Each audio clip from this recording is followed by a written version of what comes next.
Hello and welcome to episode number 64 of the Wise Guys podcast. I am John Tortorelli with my co-hosts Brandon Capozziello and Justin Wright. Today we'll be talking about Damar Hamlin coming back to Buffalo in the introduction along with Week 18 of the NFL season. A lot of wild things, Jaguars making the playoffs, and much more. Guys, Week 18 was a pretty wild one to me. There were a few special moments. As Patriots fans, you witnessed two special plays, I felt like. But specifically, what's your mental state like after watching the Patriots miss the playoffs? I know it's been a rough year for you guys. The Steelers, of course, finished with a better record. The Steelers as well. Not enough, though. Not enough. Not enough, man. Not enough. How you guys feeling today? I'm feeling down the dumps, man. I'm pretty pissed off at Joe Flacco. Pretty pissed off.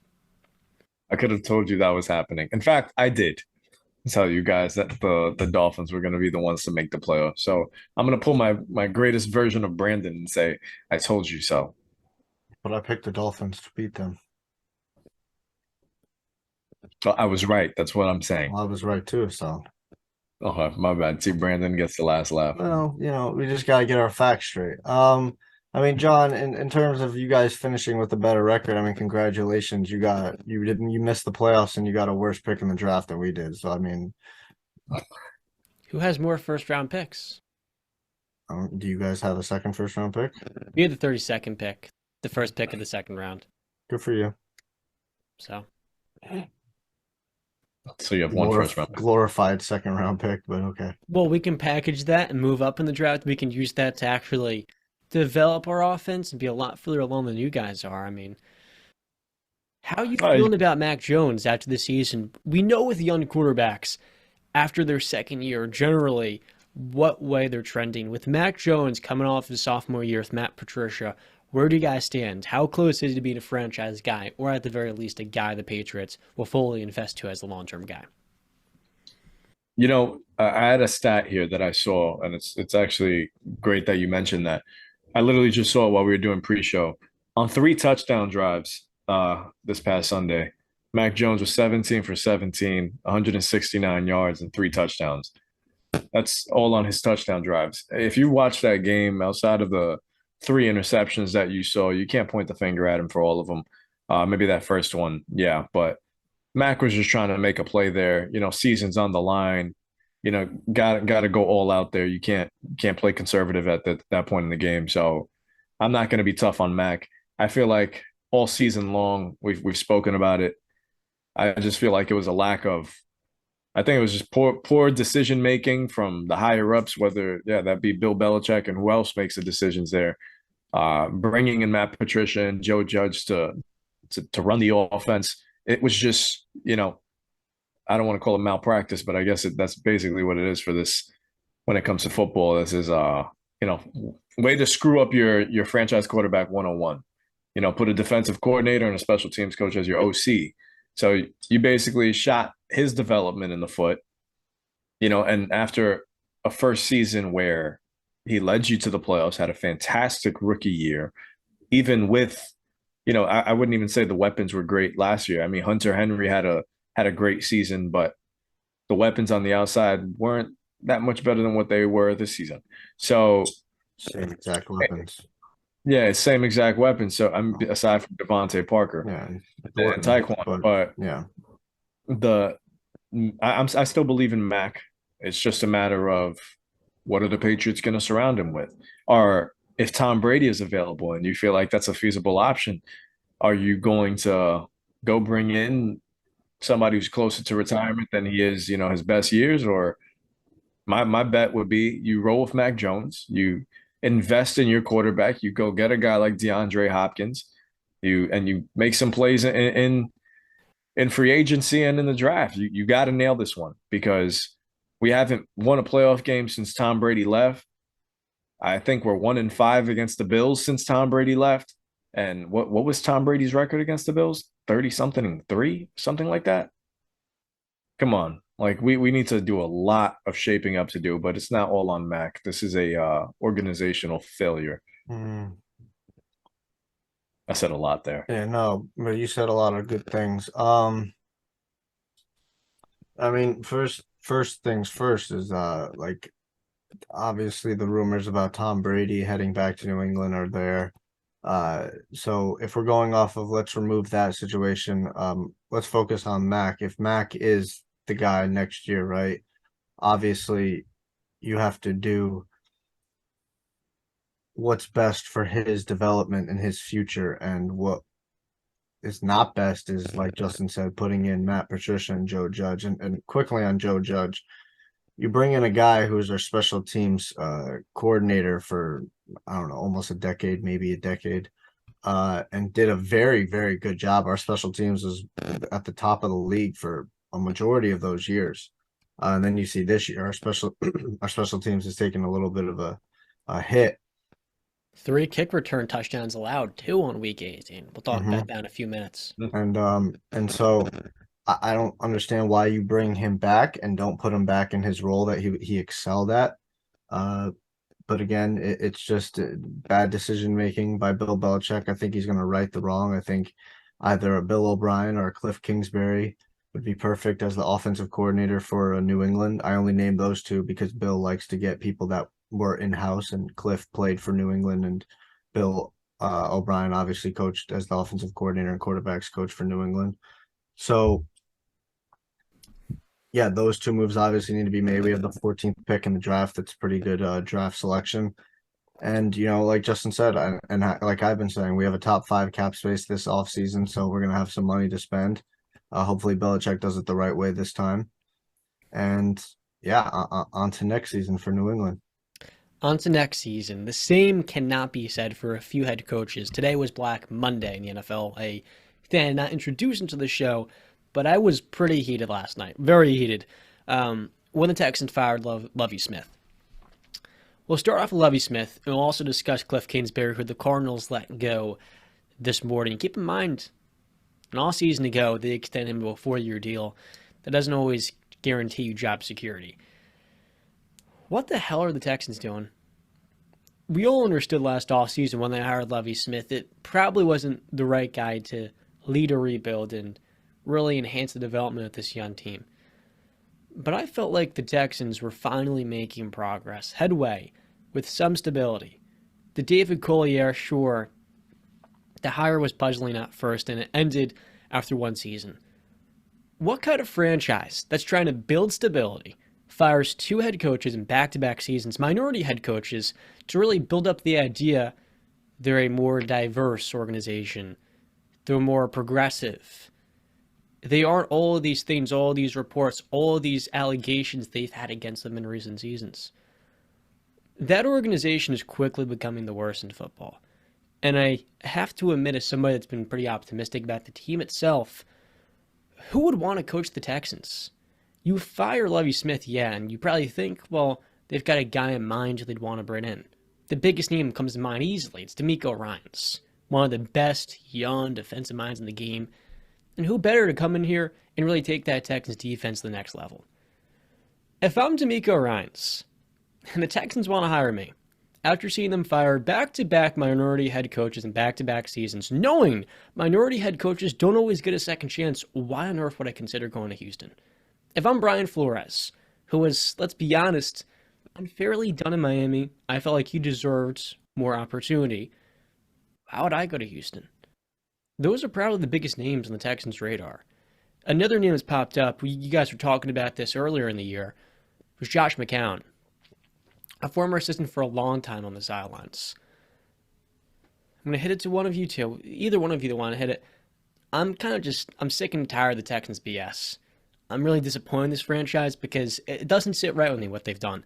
And the reports came out a few days ago, before the lost number 1 overall pick, that Nick Caserio, their second-year GM, and Lovie are both in the hot seat.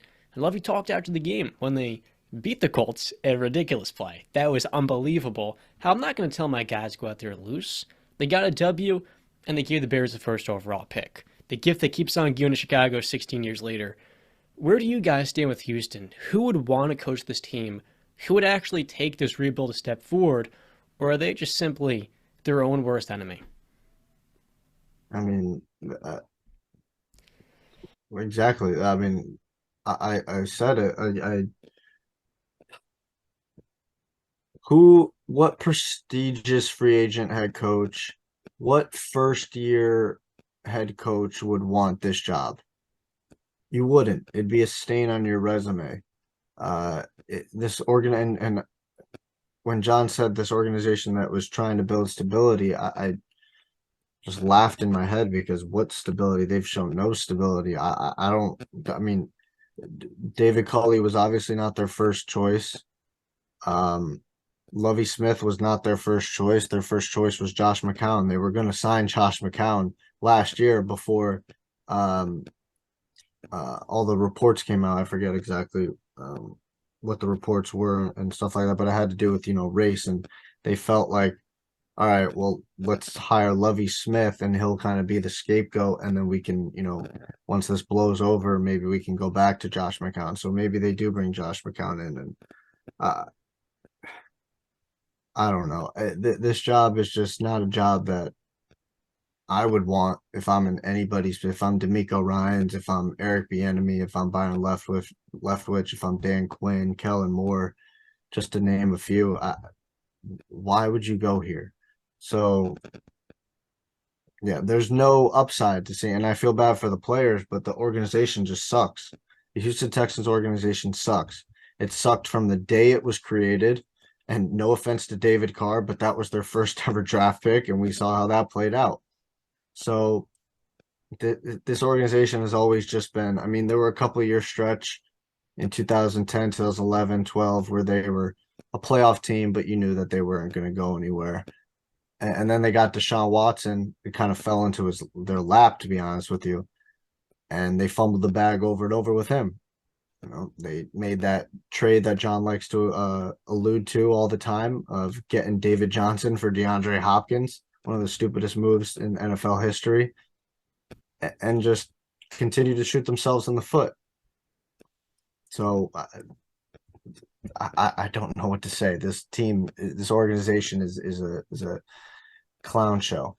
I swear to you, that was exactly what popped up in my mind. I thought to myself, Javini and Clowney style, living up to the name. The craziest thing about it is when you think of the Houston Texans, like I wouldn't even say that they're this putrid organization of failure. I'm not going to say that because those Matt Schaub-led teams with Andre Johnson and Arian Foster, I get what you mean, Brandon, where we knew that they weren't going to make a run in the playoffs, but they had some good teams with some successful runs. They're a failure, Justin. Sorry to cut, but they've been around since 2002, I believe. They've been a complete and utter failure. Let's just call it what it is. They've never been even close to sniffing a Super Bowl. See, but I won't even say they've never been close because not too long ago, and this is why I'm going to say, when were they close? An extreme fall from grace for the Houston Texans was they had a multiple score lead in Kansas City against the Chiefs with Deshaun Watson and DeAndre Hopkins on that team. They had that game. We're opening up the scars for Texans fans. But you know what? I have to because it's the facts that this team wasn't too far removed from the divisional round AFC title game against the Tennessee Titans team that you probably would have. Yeah, the divisional game. That's what they beat Buffalo. You probably would have favored them against the Titans that year. So this is a team not too far removed from Super Bowl expectations. That was 1 year though, out of the thing 20 is, years. I mean, come on. Had not all the stuff that happened with Deshaun Watson happened, we'd be looking at this team a little differently. Had they not traded a DeAndre Hopkins, just a couple of things that could have went their way. Went their way. This isn't like a fumble or a bounce. This is decisions that the organization made and shot themselves in the foot, Justin. That's the Deshaun Watson thing. No, I'm talking about the Hopkins thing. The Hopkins things, yeah, but even with that, Deshaun Watson put up MVP numbers with that. I know, and I'm agreeing with you, but I'm saying is they shot them. That's not like they fumbled. You're 100% right. I'm not knocking that. They did that. The Deshaun Watson thing, yes, that was an unfortunate situation that nobody foresaw. But other than that, I mean, no, I'm not arguing that. I'm saying that this team wasn't too far removed from Super Bowl expectations. They were a quarterback away at one point, and they had the quarterback. They just like you said, they shot themselves in the foot. It's pretty sad to see that. And right now, no direction there with the quarterback. You don't know if Davis Mills is the guy. I think we can all sit here and say he is not the guy. They have what, the number 2 overall pick? Mhm. Now they're the number 2 overall pick. And when you I think say they shot have the themselves in ups. the foot, They have the Browns pick too, right, in the first number round? 12. Okay, so okay. Go ahead. When you said, Justin, and you as well, Brennan, that the Texans have shot themselves in the foot, what you really mean is Bill O'Brien, a power-hungry and somewhat, maybe the word would be like self-interested individual, narcissistic, thought that he could win without the second coming of Andre Johnson for that franchise. He thought they didn't need to pay him. And it was really a short-sighted move with no foresight beyond that. It was somebody not in the right mind to actually make those operational decisions. So that's what we really mean. What we really mean. And now with Nick Caserio, I mean, this is 3 coaches in 3 years. We're about to go on a 4th. You would think, coming from an organization that had so much stability. No, you wouldn't, Justin. Come on. You should know that of all of New England fans. You know that people from New England do not succeed outside of New England because they think that they can take the Patriot way to other organizations, not knowing that they themselves do not have the cachet that a Bill Belichick built for 20 years. BC, Yo, there's no exception to that rule, my friend. Mike Vrabel? Well, he's one, a former player, but there's another head coach who's quickly become an exception to that. Brian Dable. No. Longtime assistant. Spent Okay, multiple but he also coached for a bunch of other teams before he got the New England was the only team where he had stability. He was fired again and again. He had one-and-done seasons in Cleveland and Miami and Kansas City. It wasn't until he went back to New England and he really studied under Bill Belichick and documented some of the things that Belichick was teaching him. He was able to really build the connections. Now he brings in Wink Martindale, one of the best DCs in football. Yeah. That Giants defense has been phenomenal this year. It's a test. But I think we all, like, when I say that, I think we mean, like, you know what I mean, like directly coming from New England. Because yes, Brian Daboll, but again, people remember him more as the offensive coordinator for those Buffalo Bills teams and building Josh Allen to the MVP candidate that you guys believe so. So yes, you're right there, but also, there were some couple pit stops in between there. But yeah, Nick Caserio, I don't know. GM, I'm gonna be completely honest. Never heard of that guy. Never heard of that guy all my years of. Really? Well, he's going to be the Texans GM for the next year. Because you want to know why? Because Bill Belichick makes all the decisions. We all should know that. Like, as a pitcher, I know we know that, but I mean, to me at least, I've heard of him plenty. No, I didn't even know he had a GM. I thought Belichick was GM head coach. That's what I've been told this entire time because he makes all the decisions. Everything goes through him. So, I mean, Nick Caserio, okay, you did a good job of just being a guy who sat there and listened to Bill Belichick. Great. You obviously didn't absorb enough knowledge because you're doing a terrible job. Well, okay, so the issue with Houston is not necessarily the draft. The Kenyon Green pick for them, an offensive guard, he wasn't a hit in year 1 at all. He was not very good. But the Jalen Petrie pick in the second round, he had a really good rookie season, one of the best rookie DBs. And then Derek Stingley picks boom or bust. I felt like Caserio did a fine job in the draft. John Michie, who, of course, wasn't able to play as a rookie, prayers up to him. Yeah. They didn't have a whole lot of fortune. It's a 2-part thing, though. You're also failing on the head coaching thing. And head coaching, we all know, is way more important in football than it is in basketball. It's about 50%. Like, you need a great head coach to go far in this league. So, and he's failing on that part. You can be hitting. Honestly, I kind of feel like it's designed that way. Yeah, I mean, obviously they're looking for that scapegoat. They're just flunking out. They're okay with losing out. They also been denied. I mean, they haven't been able to get their probably top picks because nobody wants to go there.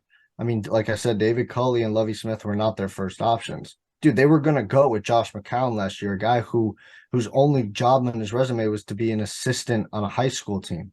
But don't get it twisted. There was an Athletic article about him where, Josh McCown, he was not an NFL assistant, but when you spend that much time around the NFL as a quarterback, as a backup, and you learn that much from over a dozen franchises. It's the Steve Nash look, though, too. That's the Steve Nash look. It doesn't look good. It doesn't look good. McCown, I think, is actually, while it's not a good look at all, someone that can realistically become a head coach and succeed from all the experience he has. It's now an orthodox approach. People have said it. But he's got to climb the ladder like everybody else. I agree with you. You have to. Like, this is Sometimes it's not even like that. Sometimes it's not what you know, but it's who you know. Some people don't have to climb the 100%. ladder, and unfortunately, that's just the world. So I could see him getting that job. I mean, since his days with the Jets, people have been talking about him as a potential head coach. So something about him and his personality, he's a leader of men, and maybe he may be the next guy for that job. But regardless, yeah, Houston isn't the most desirable place on the planet. They have some good draft picks, like you mentioned. Hopefully, we get to see Mechie next year if he's healthy and well, and see how those picks play out. But this is a big year. You got the second pick in the draft, and what you said, the 12th. Yeah, from Cleveland. God sent for And them, man. yeah, so you got to hit on those. You've got to hit on those. And you know what? Maybe we're looking at Nick Casario's job in the first 3 years, but if you know what I'd love to see is organizations actually stick with something for longer than 3 years. So the fact that it was either Lovey or him, they stuck with the GM and kind of trusting the process here to see where it goes. Maybe next year the Texans may surprise you. I mean, they showed later in the season they had a little bit of dog in them, taking the Kansas City Chiefs going blow for blow with them and the Cowboys as well. Hey, you never know. And one more thing, you said before Davis Mills, probably not the guy in Houston. I feel Davis Mills is pretty talented, but he's on a team with very little structure, not the best play call. And I feel like in some ways he's been held back. So for the Texans in the drafts, they're going to pick number 2. I think Chicago is going to look to move back. But the defensive-oriented head coach, I think they go defense. That still allows them to go Bryce Young at number 2. I think Bryce Young's going to be a really good prospect or a really good quarterback at the pro level. It's going to be pretty interesting to see what happens these next couple of months. Because if they draft Bryce Young, I think the next head coach in Houston will be Josh McCown. And while I was very critical of them early in the show, I can see that pathway working because, well, Josh McCown, this piece by Dan Pompei, I think it was this September. While many people think he's jumping the line, I don't really think Josh McCown necessarily is with all the experience and all the head coaches he's played for. When you're a backup for that long in the NFL, you need to build survival skills, and those apply directly to head coach. That's why oftentimes role players make the best coaches. Now, talking about former head coaches or former quarterbacks of New England, Kliff Kingsbury has been fired after 4 seasons with the Cardinals. He was given an extension last offseason. This was a long time coming. Kyler Murray tore his ACL. He recently went under surgery last week under the knife. He's probably going to be out for the start of next season. For Arizona, they had the 3rd overall pick in the draft. They won 4 games in 2022. Kliff Kingsbury held back Kyler. And all 3 of us in the show have criticized Kyler for his lack of leadership skills and maybe because of how uncoachable he is. But Kyler's a top 10 quarterback in the league. And oftentimes, I feel like as fans, we give him a much harder time than what is warranted. He's shown he can play at a borderline MVP level. And I'm not talking fantasy football style. This kid can win games. And for Kliff Kingsbury, he's held him back oftentimes. I feel like if you can get a Sean Payton here, Kyler can win a lot more, and this offense can be a lot more dynamic. And you're rolling your eyes. There's limitations with Kyler. Doesn't see the middle of the field too well. I'm rolling my eyes because you call Kyler Murray a top 10 quarterback. That's not crazy to say at all. That's Name me 10 quarterbacks. Top 10 talent? No, I'm talking a top 10 QB, man. Name me some quarterbacks, 10 of them better than Kyler right now if he's not top 10. You can't, man. It's like I can. Tom Brady, Aaron Rodgers, Patrick Mahomes, Joe Burrow, Josh Allen, Justin Herbert. Mahomes. I already said Mahomes. Lamar Jackson. Lamar Jackson, obviously. I know I'm missing like 2. We're not counting Deshaun Watson. Matthew Stafford. Dak Prescott? No. Kyler's better than Dak. Let me wait for Dak. Dak's better than Kyler. So then put the 10. That's your 10. Help me out here. You're at 7. If you're going to include Stafford, that's 8. I'm at 8. I'm including Stafford. Trevor Lawrence, I take over Kyler Murray. That's 9. I take Dak Prescott over Kyler Murray. I'm sorry, y'all, but Kyler's a way more complete quarterback. He's got a way more well-rounded game. Who can you? In All what right, who do you way? take What out of is he? that list? I mean, in terms of what? In terms of talent, or are you The talking in ability to terms create of out of totally structure, quarterback? I get mean, at the pocket, Dak throw on the Prescott can run, do the same. Dak Prescott can get out of the more pocket too, mobile. Yeah, but he's and more he's a better athletic. leader. Dak Prescott's a One of the good best mobile scramblers in the quarterback. game. He's got a better arm than Dak. No, he doesn't. He He's does. never thrown for as many yards as Dak. He's never thrown for as many touchdowns as Dak. Well, he hasn't been healthy Talking for the about. last couple Well, of then years. that's his problem. What are you And talking it's been about? held back by It's on Kliff Dak Kingsbury. Prescott. Kliff Kingsbury's Jason, very you ever heard of offensive. Jason Garrett? You ever heard of Jason Garrett? I did. Okay, then. What the hell are we talking about here, dude? Jalen Hurts. I think it's pretty close between Hurts and Kyler, but What you just call Jalen Hurts the We have MVP? Come MVP on, and dude. What one are you doing? the MVP is not MVP and close. one and a Super Bowl contender there. And listen, Brandon had said that Houston might be the most undesirable spot to land in the NFL, but I'd argue that the Arizona Cardinals have been a far worse organization as far as success goes on the field than Houston has been over the last couple of years. A team that has constantly fallen short of expectations each time, whether it be starting hot in the first half of the season and then completely just falling down a cliff. No pun intended. Kind of like the Knicks But right now. I can't. Can you believe this crap? But yeah, I don't. You don't let him talk to you like that, Justin? No, he just threw me off. Now I'm like, okay, what's about to happen here?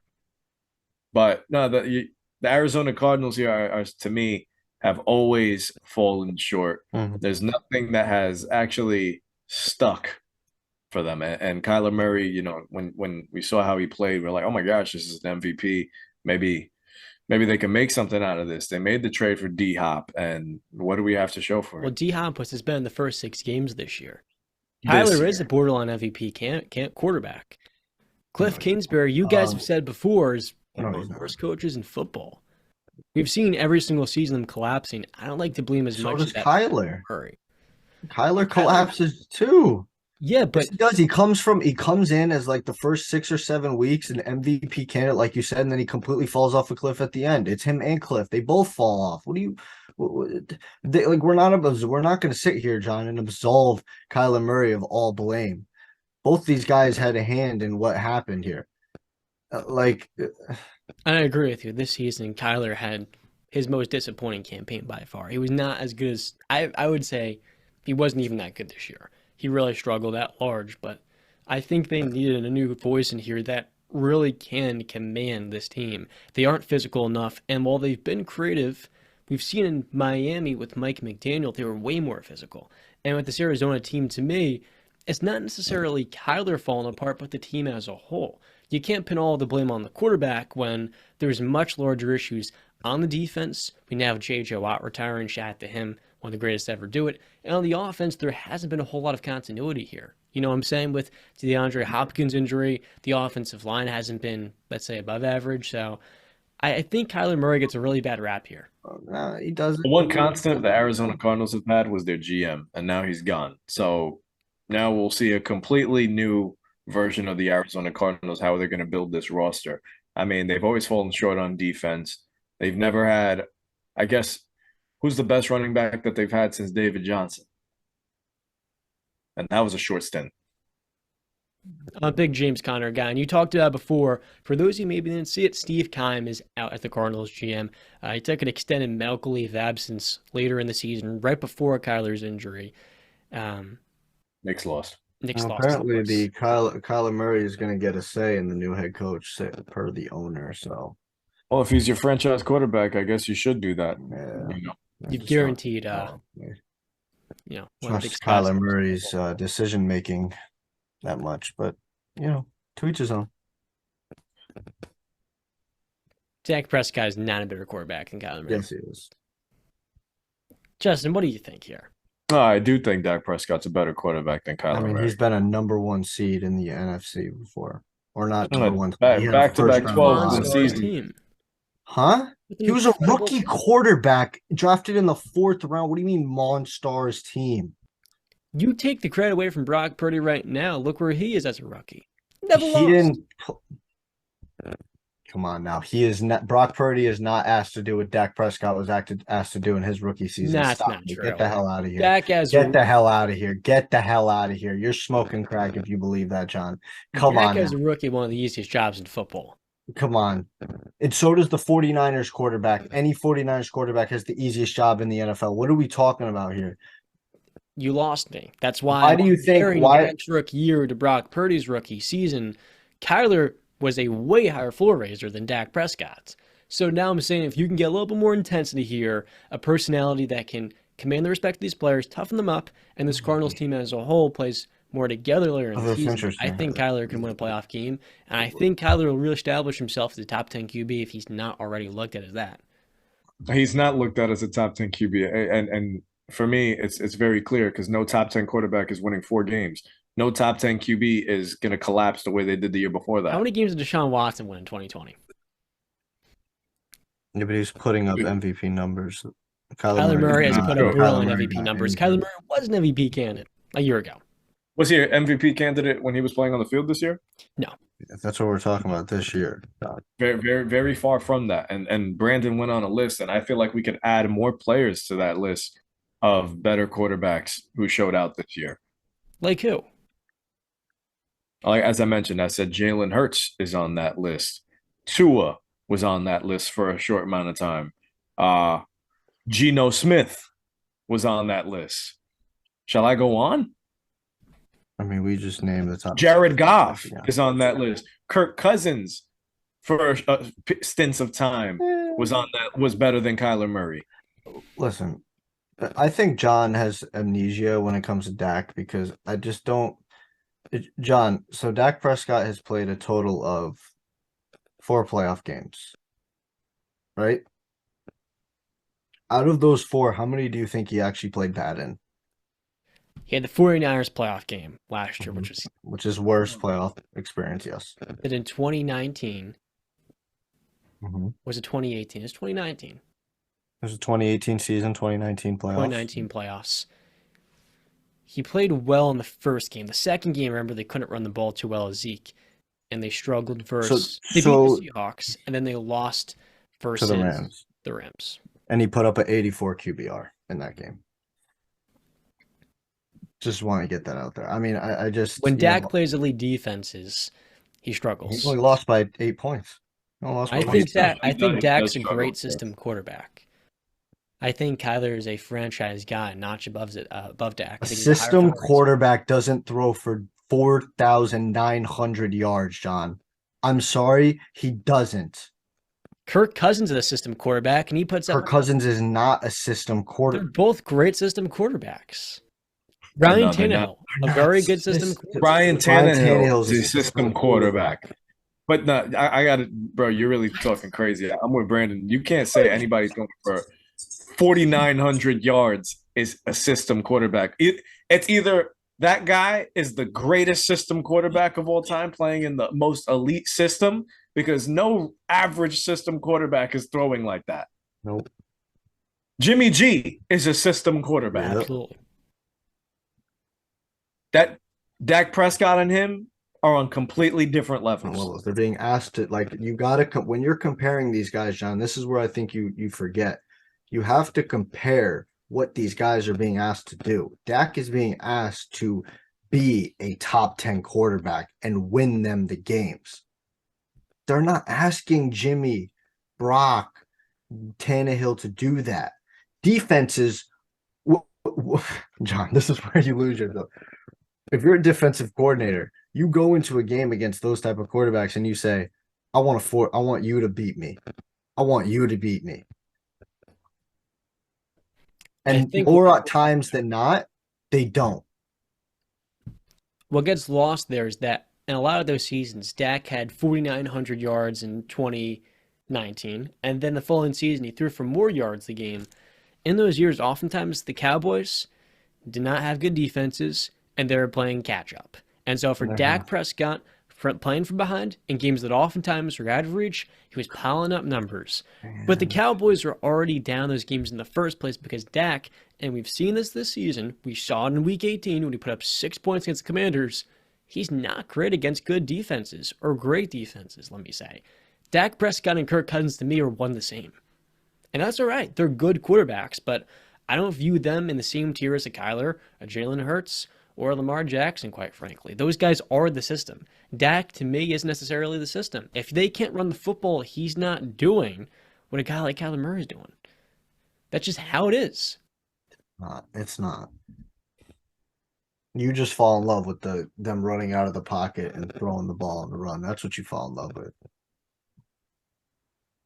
Which is a pretty important skill. Yeah, again, playmaking is kind of the whole point of the quarterback position. You can play make from the pocket too. That's what you completely forget. It's just, I mean, okay. Kirk Cousins play makes from the pocket. Yeah. And you're one of the most critical Kirk Cousins skeptics I've ever listened to. You talk about Kirk Cousins like he's a bottom 10 quarterback. No, I don't. No, I'm giving Kirk Cousins his credit. I've called Kirk Cousins a pretty damn good quarterback in this league. Just when the bright lights come on, he fails. He comes up short, and that's a fact. That's just like him. Huh? Just like him. I just read you off those. Dak Prescott has had one bad playoff game in his entire career.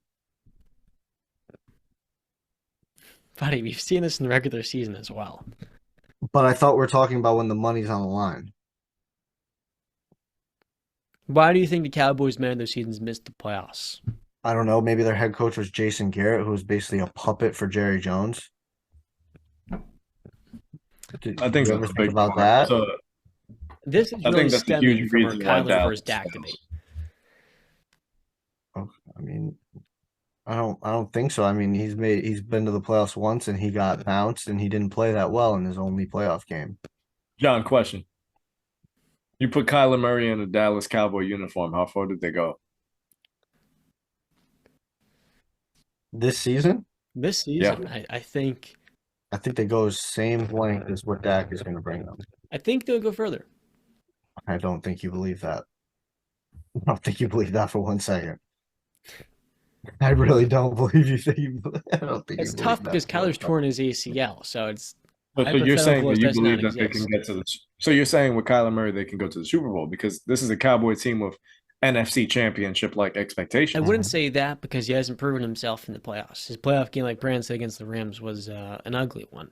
But Dak has proved himself in the playoffs 3 times over, so that's what I'm saying. No, he hasn't 3 times over, my friend. When the Cowboys run the ball and everything's going well, Dak can win the game the same way Kirk Cousins can.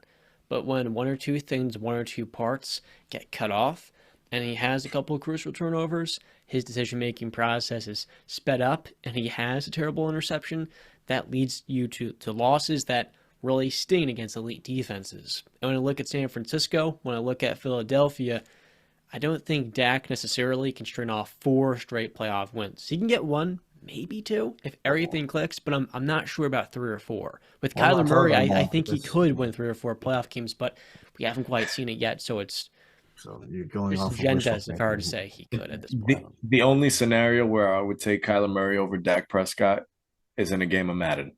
Yeah, that's true. That is it. So, I mean, we got to pose this question to the fans. If you were starting a franchise today, who would you start with? Dak Prescott or Kyler Murray? And Kyler's coming off the torn ACL as well. I do want to acknowledge that because it's a tough recovery process. Mm-hmm. Dak was just coming off of, I mean, if we want to compare injuries, which we probably shouldn't do, but I mean, a compound we all know. Yeah, we all know which one was worse. And a thumb surgery too. Yeah, and he threw for 4,000 plus yards, 30-something touchdowns. So I'm not a Dak hater, but I do think in that division, the Commanders might have found themselves something in Sam Howell, a 5th-round pick out of UNC that wrongfully slipped from the first round, the top 10, to day 3 of the drafts. He beat Dak Prescott in his first start by 20 points. It's actually blasphemous to me that Ron Rivera did not give him an opportunity sooner, given how below average the quarterback play was the entire season. Sam Howell has clearly shown some level of playmaking, a level of arm talent, and also athleticism that they didn't had consistently. And that game versus the Cowboys is a huge positive going to next season. And while you can be critical of the way the Commander season ended with that loss versus the Browns, I think in the NFC East, a division brand called the NFC East coming into the season, you might have a pretty good feel for all four of those quarterbacks. Dak, Jalen Hurts, Daniel Jones, and Sam Howell moving forward. We still have to see more, but I liked a lot of what I saw from Sam Howell on Sunday. An absolute laser to Terry McLaurin. I was talking to Justin about the clip before, a 50-yard dot, but he's also really good in the red zone. He can use his legs. That kid is special. Brent, did you catch it? You catch his game versus the Cowboys? No, not really. No. He looks really good. Yeah. And if you're somebody that's Strikingly similar to your boy. Yeah, I just Mayfield. feel like you just went a little too far there with the calling him special. That's just, come on. Sam Howell, Yeah. he has a special arm, man. He has a cannon. Okay. He's specifying a trait of his, not calling him an all-around special talent. Just saying, it was a great arm, talented arm. 11 of 19. I felt like he should have had more opportunities in the passing game. 169 yards. He did have one bad pick, but also 35 in the ground. He should have been a first-round pick, in my opinion, but he slipped because at UNC's junior year, he had really no support. After Javonte Williams, Michael Carter went into the draft, they just didn't have enough talent. And quite frankly, the Commanders, they got him in the 5th round, and he was legitimately like a first or second round prospect. That to me is pretty crazy. And you know what? That can turn out, if things go right for Washington, that can turn out to be an absolute steal for a team that's really looking for a quarterback. Maybe you had the quarterback under your nose the whole damn time. I mean, you have the weapons on the outside. Jahan Dotson, incredible end to the season for him. Yeah, he had a nice stretch of football. And then you got Scary Terry, who's a beast in his own right, and Brian Robinson in the backfield. But did he eclipse over 1,000 yards this year? I don't know. I think he came pretty damn close to it. But Washington has a bright future ahead of them if they hold on to Riverboat Ron and that solution at quarterback. Because I would much rather watch Sam Howell next year than watch Taylor Heineke and Carson Wentz. I'll tell you that much. I'd rather see a quarterback develop than watching a bunch of bridge quarterbacks over and over again. There's no doubt. Sam Howell's QB1 next year, I think, in Washington. Brian Robinson finished the season with 857 from scrimmage. 57. And that's pretty impressive because he only started in 9 games. Yeah. So, Alabama running backs usually. I got him confused. I think Kenneth Walker eclipsed 1,000 yards this Sunday. He did, and Geno Smith. Yeah. Most passing yards in a single season by a Seahawks quarterback. I think he is the guy moving forward in Seattle. A lot of people are saying they should draft the quarterback. I'm not too sold. I like Geno a lot. Now, I want to rank these head coaching candidacies, these vacancies. Ranking NFL head coaching vacancies, we have 3 interims in the NFL. We have the Broncos open. After Nathaniel Hackett was hired, Jerry Roseburg comes in. We have the Panthers opening with Steve Wilkes. And then last but not least, we have the Colts with Jeff Saturday. I think Jeff Saturday is more of a Saturday guy than a Sunday person myself as a head coach. I love Jeff Saturday too. That was not cool. Jeff Saturday is one of the nicest people. I'm sorry, but it was not the ideal second half of the year. And then, we're talking about him as a head coach, not as a person. It's all right. Yes. Kliff Kingsbury has been removed. Kliff Kingsbury's gone. The Cardinals are looking for a new head coach, and the Texans as well. If you guys had to rank these 5 places, Houston, Arizona, Indianapolis, Denver, and Carolina, which ones are the most desirable to you, the top 2 or 3? We're going to start off at number 5. We're working our way up to number 1. That might be easier if you all go first, if you guys aren't ready. Oh my God, what a terrible season for free agent head coaches. I mean, people can try and sugarcoat it all they want. It is a terrible. Oh my God. I think somebody's just going to get the number 1 spot by default because it's just process of elimination. I don't know. You said Houston, Carolina, Arizona, Indianapolis. Indianapolis is. And Denver of Russell Wilson. I would say Houston's probably the worst. So Houston's number 5 for you, BC. Yeah. What's number 4? Indianapolis. That's an interesting one. Well, it's just because they played so terrible this year. Even though they have talent, they played so bad. So it's like, what happened this year? Well, the bigger thing is Jim Irsay is the owner, a lot more reactive than most. I'll give you my top 5. You want mine?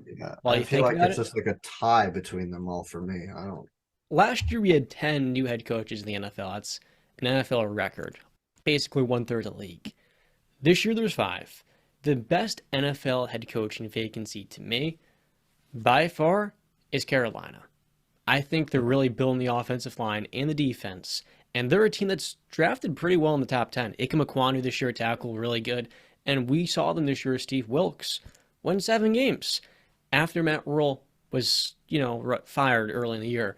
I think for the Panthers, they just need a quality head coach. The top 2 options for me are Jim Harbaugh, which is a pretty big name, an ambitious one, and the second one, I actually have a third, is Jim Caldwell.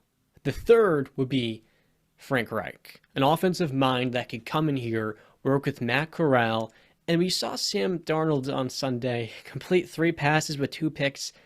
We had a little bit of a growing anticipation he would turn the corner. Wait, did you say so Sam Darnold went back to being Sam Darnold, is what you're saying?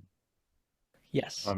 Bearded Sam Darnold still found the way to win. Oh, but he went back to being Sam Darnold, right? Okay. And by the way, Jim Harbaugh is out as the Carolina Panthers head coach. I saw a report like a day ago that he's no longer a candidate. So my top 2 candidates then for Carolina would be Frank Reich and Jim Caldwell. I like this Panthers team. They just need some structure up top. And once they get that, I think it's realistic that next year they take another step forward and they can really become an 8, 9, 10 win team with a lot of excitement brewing here in the QB room. Is Matt Corral going to be the guy? Remember this year, he missed the entire season with a Lisfranc injury. There's a lot to be found out, and I think they just need an offensive guy. Number 2 for me, it's, if Sean McVay retires by default, it would be LA. But that team I gotta stop you, bro. I gotta stop you, man. I really can't see that being a desirable destination other than one thing: location. It's just a awesome market, beautiful place, Los Angeles, the glitz, the glamour. That's to me, that's the only thing that would draw somebody there. Besides them, mortgaging their future for one Super Bowl, no draft picks, cap space. You'll be surprised. Number 1, you get a quarterback, which is a huge thing. Whether it's Matthew Stafford, and if he's hurt, Baker Mayfield, that's pretty important for any head coach. The second thing is, the Rams, while they don't have their draft pick this upcoming season, is going to the Lions. After this year, they're going to have their draft picks. So you would think it's a lot worse than it actually is.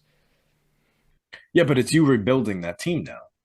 Because at the end of the day, okay, so you mentioned those 2 quarterbacks, and I love Matt Stafford. And if, which is a big if he's 100% healthy, then you get an absolute rocket of an arm behind under center. If he's not healthy and he's not the Matt Stafford that we saw a year ago that won a Super Bowl, and then you roll in there with Baker Mayfield, this is potentially Baker Mayfield without Sean McVay, which now would lead me to have my reservations because this is now him with another head coach. That gives me absolutely no certainty whatsoever. You look at the receiving core. Are you confident in anybody outside of Cooper Kupp? Probably not. Don't say Van Jefferson because you're lying. It's not true. Tyler Higbee, okay, that's fine. The running back room. Cam Akers wasn't consistent throughout the whole year. Henderson wasn't consistent throughout the whole year. And then you're just looking at a team that I had mentioned. The biggest concern going into it was a extremely top-heavy squad, and that's what they were. And I feel like injuries and inconsistent play, just people regressing. I don't want to blame Sean McVay for their failures completely because he's a great head coach. I just think things didn't fall their way this year.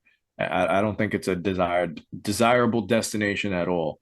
If your name isn't McVay, I'm not dying to go there. Cam Akers did end the season on a absolute heater. Oh, he got hot. Yeah, he got 100-yard games, 3 touchdowns too versus the Broncos. I think they've got some pieces on that offense. There's no doubt. Wait a second. What did you just say? Cam Akers ended the season on a heater. No, Justin, what did you just say? Which part? About the Rams? I don't believe they are one of the most desirable destinations. I don't think that's crazy. I mean, relative to I mean, wait. Denver with Russell Wilson, which is an absolute disaster. You don't have your first. Okay, see, I don't agree. Indianapolis with Jim Irsay, Whoa, no whoa. quarterback stability, and a much regressing offensive line. Wait I a think second. LA by default is just a much better Wait a configuration. second. I mean, you're gonna have Matthew Don't make Stafford. Yeah, Matthew Stafford as your Okay. starting quarterback. Did you hear what I said? I said if you have Matt Stafford Yeah, but he's healthy, going. There's then no if. it's He already fantastic. confirmed he's playing next year. So I mean Okay, that just because he's playing next year does not necessarily mean we are going to get the best version of Matt Stafford. We do not know All right. So are how we he going? So performs, then we go into the assuming route. Are you assuming that he's which is going? exactly what I'm So doing. I am I'm- assuming that he's not going to that play well. I'm saying if No, I'm he asking is you not directly. healthy, I'm asking you. I want your opinion. I want your opinion. Is he going? Do you predict or assume that he's I going to don't play know. well? I'm not making predictions. What I'm are you saying What are we doing here? We're making He's a predictions. I literally 34-year-old just coming said off a that bad I don't contract, one believe. of his worst seasons. Okay, and Peyton Manning did the same thing, and he had those 3 seasons with Denver that were incredible. I Hey mean, man, a top 5 quarterback of all time did it. Yeah. I'm not comparing the talent, John. I'm comparing the injury and coming back from it. I'm sorry, I made a mistake. Okay. Matthew Stafford had a spinal cord contusion. Yes, Which it's is a bad. big deal. It is a big deal, but he confirmed that he's going to be coming back and playing next season. So I'm asking, And that's fine. are you because I mean, Nobody your knows. whole stance on them not being desirable is you assuming that Matthew Stafford's not going to play well. That was then you didn't listen to my whole thing. I that wasn't my entire No, I stance. know And your your other stuff where Aaron Donald, the offensive line being inconsistent after Cooper Kupp, not much weapons, Cam Akers not playing that well. I understand your whole point, but it starts with the franchise quarterback.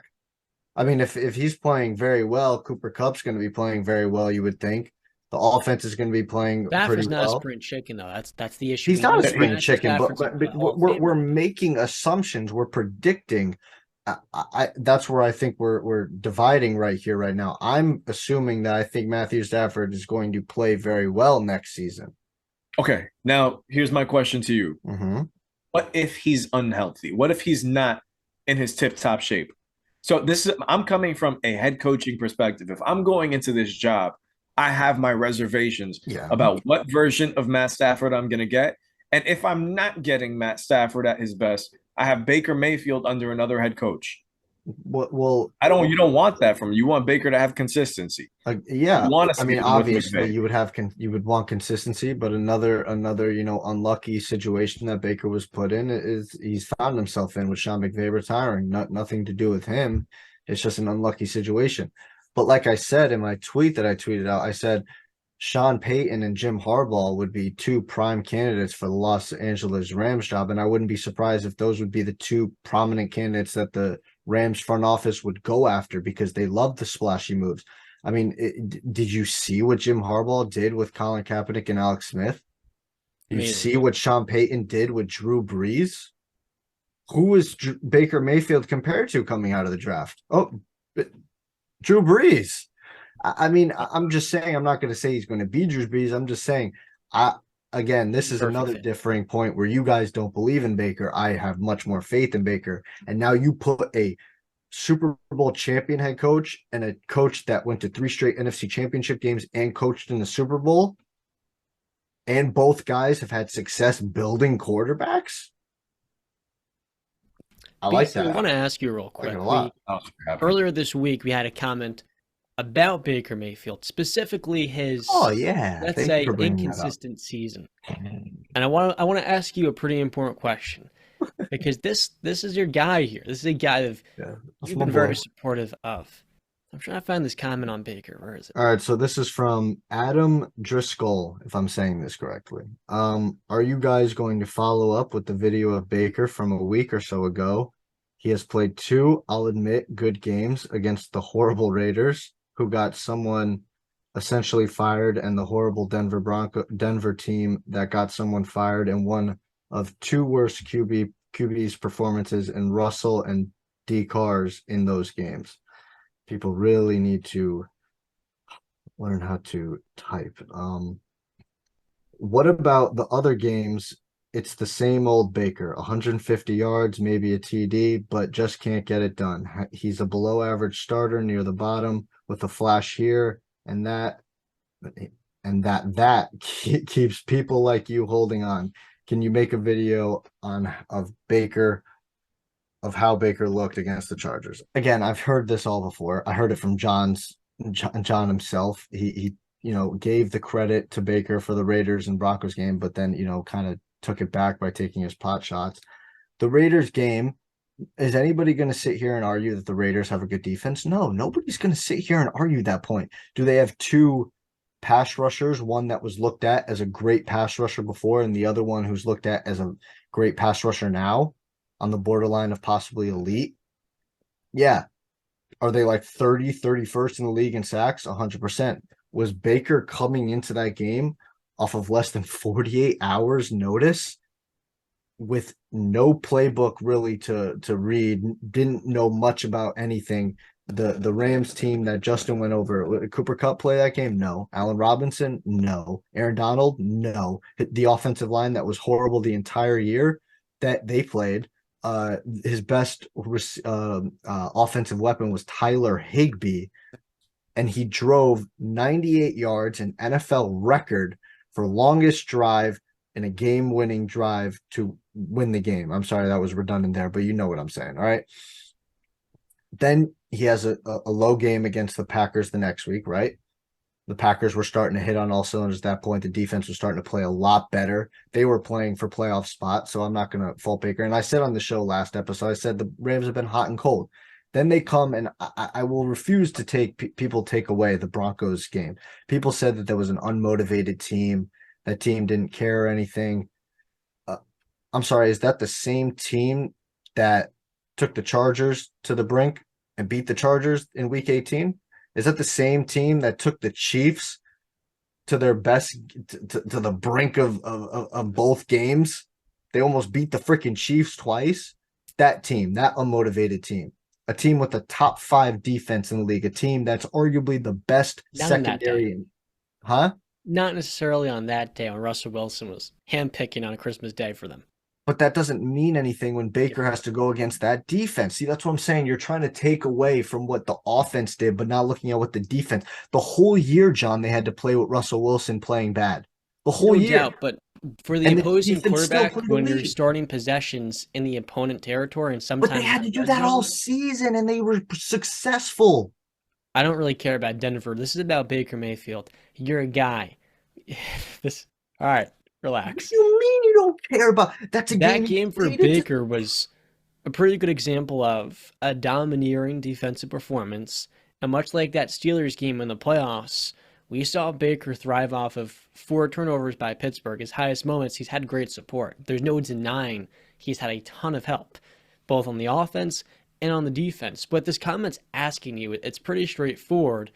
Where does Baker rank among quarterbacks in the NFL? Is he a below-average starter among guys that have proven themselves right now after seeing the end of the season?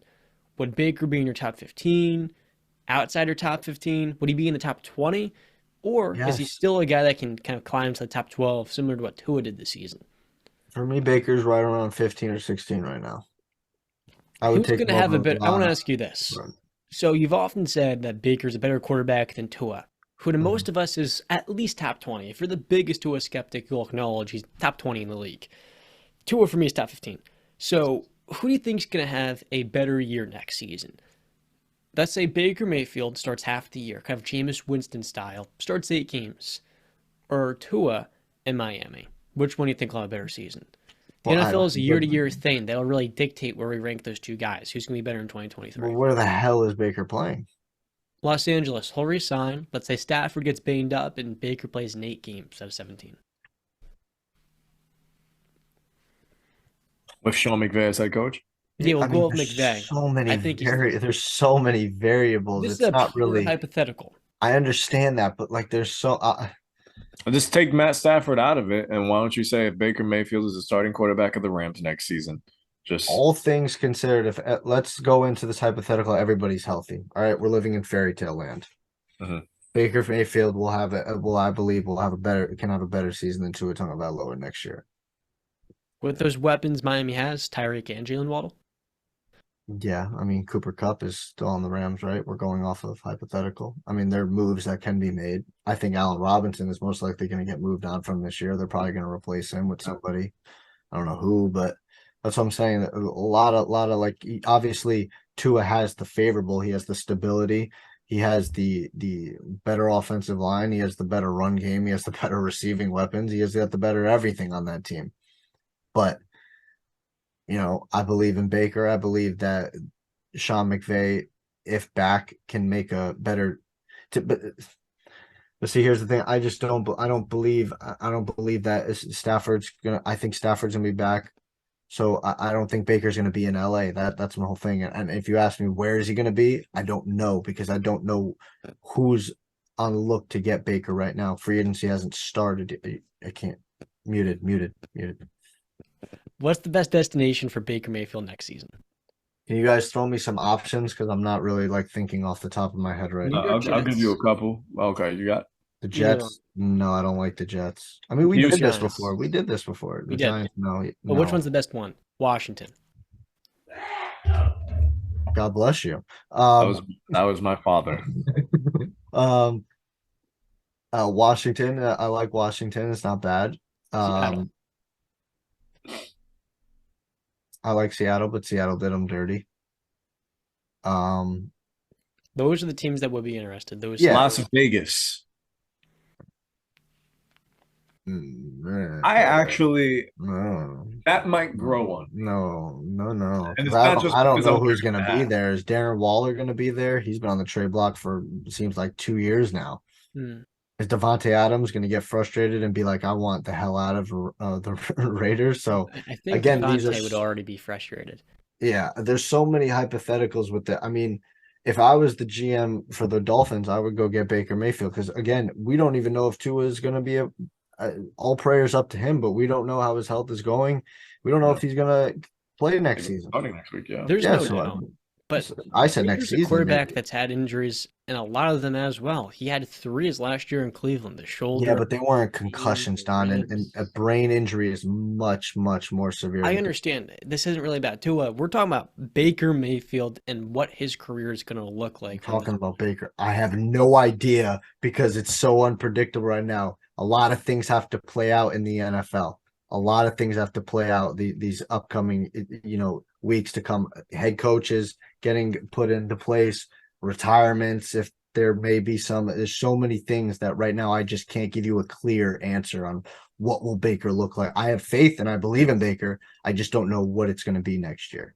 It's so tough, especially after the Sunday Night Football game, that scene of Jameson Williams going up to Aaron Rodgers, asking him for his jersey, and Rodgers saying, I think I'm gonna hold on to this one. Makes you ponder what this offseason's market is gonna look like, and Aaron Rodgers is gonna be the one to shake that up because we've said Rodgers could be a fit with the Giants. I mean, not with the Giants, but with the Jets. Maybe him in Vegas, it could be a possibility. So we don't know what doors will be even open for a Baker Mayfield. A place like the Jets, I've always said Baker has a New York personality. I would love to see that guy playing in the Big Apple. You could see him go to a place like Indianapolis, who's looking probably for another veteran quarterback. Not too far off. There's so many places that you can throw him. I mean, I could go as far to even say the Saints. The Saints seem like a God, good fit. no. Oh, God, no. No, why not? He gets to play with Kamara. No, Olave, Kamara's probably on his way out. Decent O-line. No, the Kamara's probably on his way out. Michael Thomas is probably on his way out. Nah. No. Dennis Allen probably next year. I think they're gonna have a down year next year, and I think Dennis Allen's probably gonna be out again. So it's another head coach. That's what I'm saying. I want Baker to go somewhere where there's going to be stability there. So, but I mean, Baker needs more than that, though, Brand, doesn't he? Well, obviously, but number one, I want stability first and foremost. Okay, because that's been something that he has not had. That's what I want first and foremost. To be fair, Baker did have it his second season in Cleveland. So you mean his third and fourth? His second year of Kevin Stefanski, excuse me. Okay, yeah. He did, but again, he got injured, like you said. In the second week of the season, he fractured his shoulder. And he could have stayed in Cleveland, but He No, he wanted couldn't out. have stayed in Cleveland because they wanted Deshaun Watson, But John. he knew we went this. He knew Yeah, Deshaun was and not going to play you're well. making you're not making a smart argument when you say that. You really have to think about that argument that you If make. Baker didn't have stability and he was going on a contract year looking for generational wealth, it would make sense to stay in that same system that you've been in now for 2 years with all those players you've built chemistry Not with. if they don't If want you you were a there. healthy QB. But it's business, the NFL. You're not Why always be somewhere you don't want it? You're going to be miserable every single day. Have you ever worked This at is a the place that NFL, you Brand. This isn't making friends. It's that about doesn't matter about that? It still matters about your how you feel going into. If you don't feel good, you're not going to play that well. Aaron Rodgers watched the Packers draft a quarterback to replace him, then won 2 MVPs. Jimmy Garoppolo watched the 49ers trade up for Trey Lance with a third overall pick. He hung around, and look what that did to Jimmy Garoppolo's career. Look at Jacoby Brissett. He hung around because they didn't trade him. Yeah, I mean, John, What are we doing? That was the 49ers' choice to hold on to him. It wasn't his doing. But what did Jimmy Garoppolo do? How did he respond after this last offseason where he didn't have access to playing He ball? was Yeah, coming off shoulder surgery. He wasn't even ready for preseason. And what happened? He's come out, and before that injury, he had the 49ers in pretty good position offensively. John, have you ever worked at because I am speaking from experience here that I worked at a place for over a year and a half where I was miserable basically every day I went into work. If you don't know that experience, then I'm sorry you can't speak on that type of experience where you just do not want to be somewhere, but you have to be there. It is miserable. You might be able to put in your best effort, but at the end of the day, you're going to be absolutely miserable. And at the end of the day, these are people. They're human. They feel. And if you don't think Baker's going to come in there and people are just going to be like, we don't want you there. Why be somewhere you don't want it? Why? Why would you do that to yourself? There was a pretty big want for Baker because they need a backup quarterback before Deshaun returns. They didn't want Baker. If they wanted Baker, they needed Baker. Went after Deshaun Watson. Baker Mayfield wasn't a third-round pick. He was the #1 overall pick. When you need something, you're going to want that. So I looked at Baker, and for me, where's Baker rank in the NFL? I agree. I think Baker is a below-average starter because his lows, his inability to really raise the team ceiling, to me, that's what's off-putting. We saw Jared Goff, and what was he in LA? He was a top 12, top 10 quarterback. He elevated that offense? You're going to sit here and be honest. And then he had injuries last season with the team. He wasn't able to play in that playoff loss first.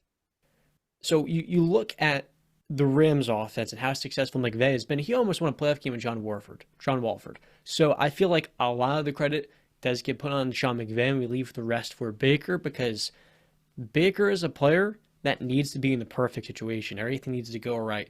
The same way we talk about a Dak Prescott or a Jared Goff. My biggest gripe is Baker Mayfield, what's his best skill, Brandon? What's he best at? I think the dog in him. I think his intangibles. But in terms of his ability on the football field, what does he do best? That's an ability on the foot, and that is our fundamental difference right there. That you do not believe intangibles is a damn skill. Taylor on the Heineke field. has intangibles. What is for any quarterback? Be asked he won games. He won games. Jimmy Garoppolo wins games. So does Kirk Cousins. This year has won a ton. Not because of again, you're missing the point. Those guys don't have the intangibles. His two best skills are his arm strength and his accuracy. His best season, he completed 63% of his passes. His best skill set was his intangibles. I don't know what you're talking about. That's not a skill set. Yes, it is. That literally is the fundamental reason why Tom Brady is the greatest of all time. What the hell are you? Why are you so critical of No, that's Tom Brady is one of the best in terms of pocket presence. He had a great arm, great anticipation. Also, because of what was in here.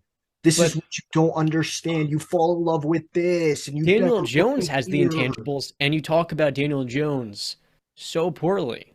You said he's not a good quarterback, but Daniel Jones is the guy who, coming off a neck injury, got some stability and a quality offensive head coach, and the Giants' offense was winning games with him. Still didn't put up a better season than what Baker's best season was. I mean, Baker's never had 6 game injury. He loved the Justin, what were you gonna say? Were you gonna say he didn't have receivers? Was I'm OBJ, not did gonna. OBJ not have like 3 surgeries in his years in Cleveland? Jarvis Landry was banged up in damn near every freaking game. Who is His running backs were he pretty had damn good. Saquon Barkley, ring a bell. his O line. His O-line was pretty good. The Giants O-line has gotten better this year, no? Are they on the same par as that I Cleveland didn't Browns? say that. I said they're getting better, no? Not even close. I Okay, feel like but I'm this just is a pointless saying. conversation. He had Say- two Still, awesome I'm games. done cleared him talking. Awesome To be receivers. honest with you, Still I'm done cleared him talking in about games. Baker because I Still listen. cleared him. Every time we have a conversation about Baker, I can be positive about him, and then something happens that I end up looking like I'm talking negative. I'm not. I'm not having this conversation. Yeah. We started this segment talking about best head coaching vacancies and spots. My number one is the Panthers, like you, John. Number two is the Broncos because I do believe that Russell Wilson probably just needs a way better head coach and maybe just change the culture in Denver and they'll be back at it. Number three, I'm going to go with the Cardinals. Kyler Murray is still their franchise guy. That's more than what a lot of other teams can say. Four, I'm going to go the Colts because I believe they still have a winning culture. They had a winning season with Phillip Rivers, almost with Carson Wentz, was close to making the playoffs. I think that they can right the ship. I don't think they're a bad team. And my last one is the Houston Texans at 5. Respect. So for me, number one, should I go 5-1? Is that what we should be doing here? I guess so. Yeah, I went 1-5. I probably should have went 5-1. Okay, so number 5 for me is the Texans. Number 4 is the Indianapolis Colts. Number 3 is the Denver Broncos. Number 2, Number 2 would be the Arizona Cardinals. Number 1, the Panthers. I think the Panthers are just a quarterback and a coach away. If you solve those two things, they're ready to go. And as for Sean McVay and the Rams, if he does retire, I'd put him right above the Broncos and right below the Arizona Cardinals. Liddy. Bernie, got a list for us? I do not have a list. I think we went over it about What'd be your best team, though? Of all those options outside the Rams. Denver, I guess, but that's by default again. Respect. I'm not confident. I don't like any of the teams. I'm sorry. I've just got to be completely honest. I don't like any of the head coaching vacancies right now. You don't like the Panthers? No. Matt Rule is gone. I know you're really low on him. I was really low on him, but I was very high on Baker, and that's why I believed in that team. Well, they won more games without Baker than they did with him. Yeah, well, Matt Rule was his head coach, and that was the problem. You got to put some respect in those Panthers, man. They won with Sam Darnold completing, 35 passes on Sunday? They have something going there. They have a lot to look forward to. They got a lot going. I mean, it's going to be probably more wide open, saying Brady's not going to be there next year, but we'll see. I'd love to talk about something. Yeah, bring it up. My boys in San Francisco. I'll keep it short and sweet. But I love to be proven right, man. I love that the 49ers really did it. I've been saying that they were going to win out the whole season, and they actually did. Even with Brock Purdy, I think they had won 4 straight with Jimmy Garoppolo before the injury, and Brock Purdy coming in and won 6 straight. His final stat line for the season, just to show you how relevant Mr. Irrelevant is, 67% completion percentage, 1,374 passing yards, 13 passing touchdowns, and a rushing touchdown, 4 INTs. Listen to this. This is my favorite part. San Francisco scored 33-plus points in 5 out of those 6 games. Purdy threw 2 touchdowns in each game. And 0 fumbles as well. It's not 4 picks, 4 turnovers. I'd say, we want to glorify any system. Obviously, San Francisco is the one because this guy, the last pick in the draft, comes in there and, I can't say I even feel any ounce of doubt in my mind that I can see this team playing in the NFC Championship game with this guy as their quarterback. And I would not be surprised in the slightest if they go on to win the Super Bowl with Brock Purdy at quarterback. Another fun stat, they're 9-29 this season with their backups outside Jimmy G before Brock Purdy came in. Some of that due to injuries. In 2019, they were healthy. In 2020, they weren't.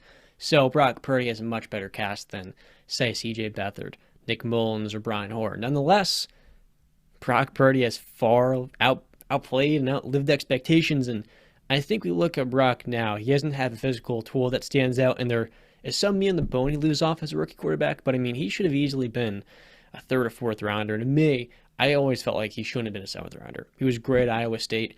And those guys often get overlooked that don't have the elite level of skill, the elite trait, the athleticism, or the arm strength that just pops off the screen. Bram, what do you think? Yeah.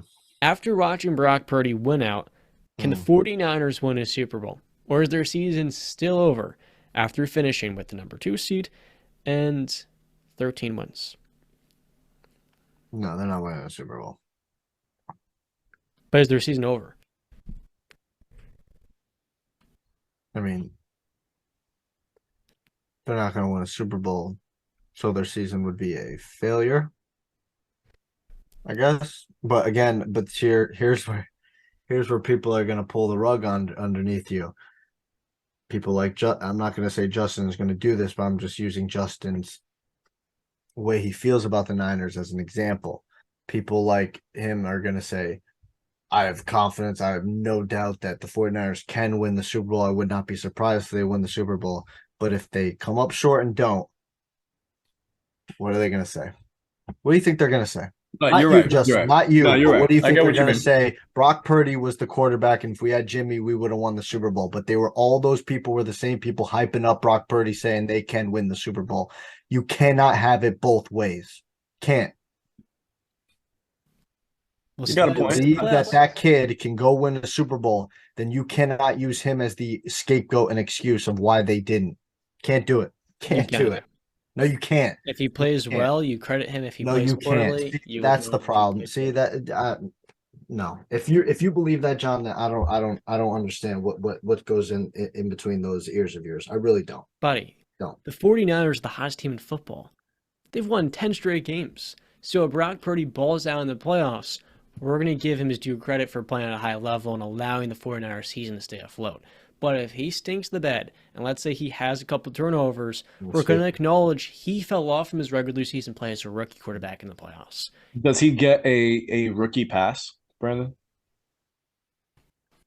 I mean, nobody expected him to be here, so probably, yeah. But like again, In your eyes, I'm saying in your eyes, would he deserve one? I mean, like, because there's people like we've spoken about Jalen Hurts in his first playoff appearance. We're like, okay, it's his first. Now is the real test because you're a number 1 seed, you're an MVP candidate.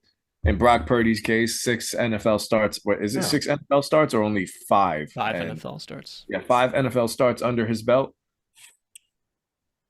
Yeah, I mean he's going to get a pass, but like again, I'm sorry. I just believe if you believe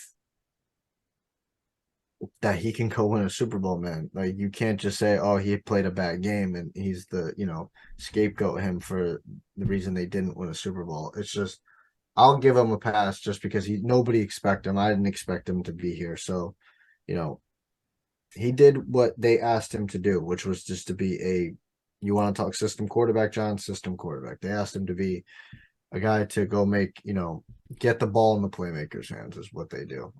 And you know what a great job he's done doing that. George Kittle, the last couple of games, has 6 touchdowns, I think, in the last. He is getting away with a lot of decisions and passes that if the talent wasn't what he had, it would be looking a lot worse. But he's it's a special group. He's getting the job done.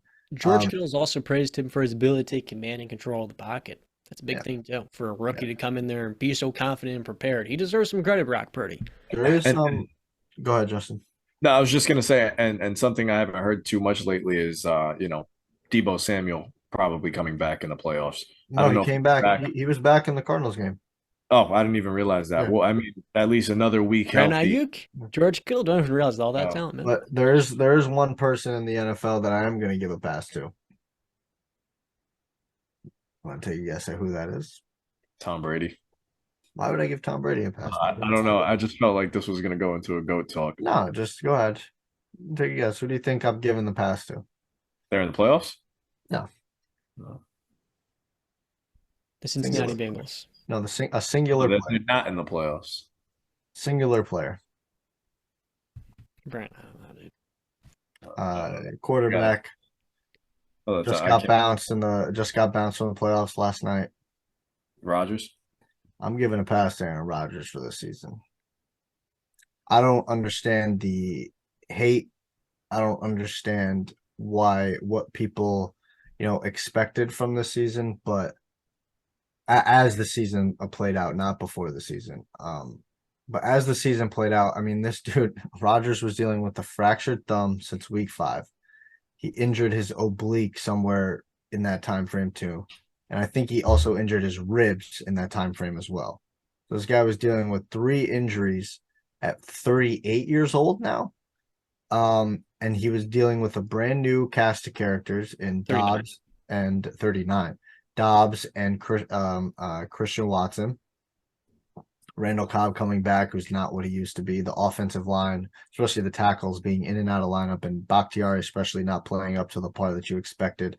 Matt LaFleur not, calling the offense the right way until about, I don't know, 13 weeks into the season, where they had to basically win out to get into the playoffs, where they started being like, oh wait, we have 2 pretty damn good running backs. Maybe we should lean on them more. And then obviously John's issues with Joe Barry and the defense, he started getting it together late in the season. I'm giving Aaron Rodgers a pass this season. I mean, just that list, the laundry list that I just gave you of things that he had to deal with this season. The down season is fine, and I honestly I expect Aaron Rodgers to be back as a Green Bay Packer next year, because I think that he is, like I've said, I think he's built the foundation with these receivers, and I think that they're starting to find. So Christian Watson is becoming a player in this league. He has got that skill. Dobbs is a very good player. Hopefully he can stay healthy and cut those drops off. He is very good physical player. So I expect them to, fix a couple of things, fix a little holes, and I'm giving Aaron Rodgers a pass this season. That connection with Jordan Love and those receivers, it's going to be a movie. The thing is, I'm with you, Brandon, with the weapons getting the better over the year, and I do also agree that I believe Aaron Rodgers will be in Green Bay next season, but I don't feel like those weapons are enough. We need They got to retool. They got to retool. Yeah, they absolutely have to, because at this point, Rodgers is what, 38, 39? 39, he just said. Yeah, 39, pushing 40. If you're going to stick with a quarterback at that age, you got to invest in them. I mean, Tom Brady didn't get that in New England, and that's one of the main reasons he left. So you got to surround the quarterback, especially at that age. Get him the talent to get him to a Super Bowl. You can't just sit here and say, "Oh, I drafted this receiver. I'm going to wait 2-3 years for him to develop." No, that's not how it works, man. You got to go out there and get somebody. You already got rid of Devontae. You got to bolster that offense. Well, Justin, I said this multiple times to you guys. Every NFL team and every sports team has a window. That window has closed on Aaron Rodgers. It's over. I don't think so. It's done. Why would you build around a 39-year-old quarterback when you invested a first-round pick, trade up to get a first-round talent? Because they don't and believe he's still in Jordan Love, John. How many times we got to tell you that they don't believe in Jordan Love? How many times does somebody have to slap you in the face before you realize you've been slapped in the face? Seriously. the Jordan Love disrespect. Yeah, just ignore exactly what I just said. I love how he It's freezes. He despicable. ignores what I just said. Absolutely Facts. despicable. Jordan Love is a project coming out of college. He needed time to season, learn against NFL defenses, and he got years behind Aaron Rodgers. You play the numbers game with these quarterbacks, you look at that opportunity he had behind a Hall of Famer, I think he's going to come in a lot better for that. So why would you not give him a full season? He was a first-round quarterback, and you're going to judge him off a game at Arrowhead Stadium in his first ever NFL start? Or better yet, how he looks in preseason. You're right? judging Sam Howell on his first ever NFL start, saying he could be. Yeah, and he looked encouraging. He backed up what I thought coming out the draft. You can't have it both ways. You want to know the reason why they're not is because they just signed Aaron Rodgers to a major contract last offseason, John. He's coming off of back-to-back MVP seasons. And that doesn't have much to do with the young, up-and-coming quarterback That's set under the wings now. It has 100% everything to do with them. Why would they re-sign Aaron Rodgers if they wanted to go with Jordan Love? Do you think it's fair to judge a quarterback, though, BC, who has, guess how many NFL starts? Do you know how many starts Jordan Love has in the big leagues? 2, 3? Okay. Well, you judge people all the time on one game. So I don't know what to do. You said Tua was a top 10 quarterback. You think? And I made a You mistake. said Jalen Hurts is an elite thrower of football for one If season. you include the preseason this year, Jordan Love had more starts. I made a mistake there. I thought Jordan Love had 3 starts. Brandon, Jordan Love has had 1 start in the NFL. Right, should I go off of your mentality or should I think for myself?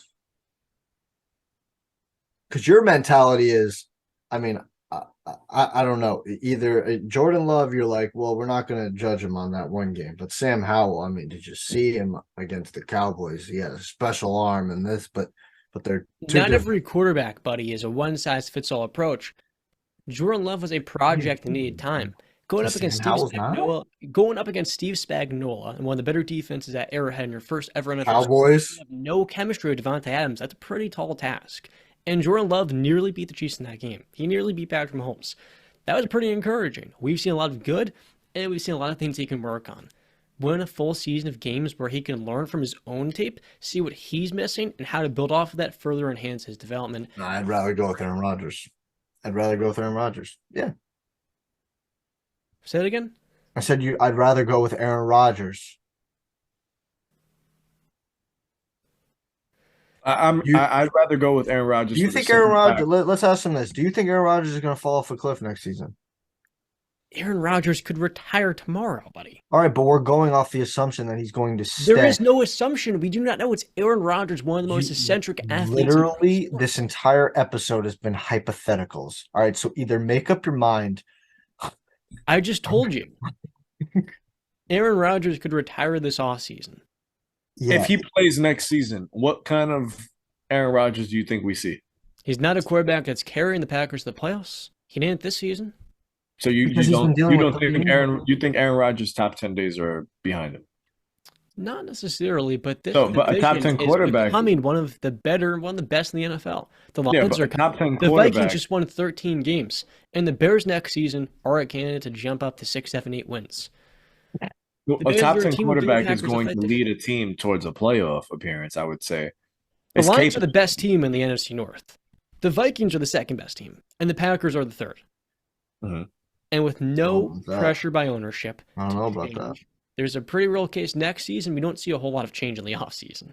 I'll be honest with you. I honestly believe that, and while the records don't show it, I'd put the Vikings third on that list. I've always said, and even Brandon have had skepticism on the Vikings all season long, pointing at the guy under center.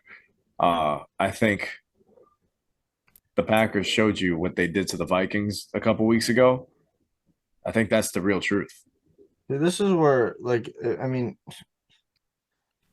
John, so are you going to completely ignore what happened this season with Rodgers, 3 injuries, the new receivers and all that stuff? You're going to just ignore that? You're going to ignore the older you get, the longer it takes to recover from injuries? I just asked you a direct question. Are you going to ignore that or not? I'm acknowledging that he's getting older, and so those injuries are going to come more and more. So that's not a... How do you know? I mean, Tom Brady, it didn't. Tom Brady is one of one, buddy. All right. So you're going off the assumption that Aaron Rodgers is going to fall. That this Aaron Rodgers we saw this season is more inclined of what we're going to see later on. You think Aaron Rodgers is basically done? No, I just don't. Yes, you do. The Packers was Aaron Rodgers' season this season top 10. This guy had a 39 QBR. 39 QBR. He didn't throw for over 300 yards once this season. So, I mean, what are we going to talk about? So, I mean, you're basically saying you think Aaron Rodgers should walk away. He's done, and he's just not what he used to be. That's it. You don't think he can carry a team. So then what's the purpose of him being on an NFL roster if he can't? I think the Lions have a much better supporting cast for Jared Goff. Well, we're talking about the Packers, like you just say to me. We're talking about the Packers. Next season, the Packers are not going to win more games with this team than the Lions. And I also think the Vikings are another team as well who probably going to win 9 games. The Packers are not a candidate to just jump up. Rodgers can be a top 10 quarterback and still miss the playoffs. I think the hot side of the Packers is more along the lines of what they should have been this year. What we saw towards the tail end of the season is the Packers we were all expecting to see. And I think that's more likely what we'll see next season with what Brandon said, another year under the belt with these receivers, potential moves in the offseason. This Packers team is better than the Vikings. And Ken, I would say, yeah, I'm with you. I think the Lions supporting cast is a lot better, especially on the offensive side of the ball. But I think the Packers can instantly, with a couple of moves, go from right here to right there. You know? I just think that's a pretty mute point because that never happens, that next move. It never has happened. Why will it this offseason? And to talk about Week 18, we're talking about a team that didn't make the playoffs now. So this is not making the playoffs. This is a team that can win the division. That can happen. But it's the same old Packers. There's no owner.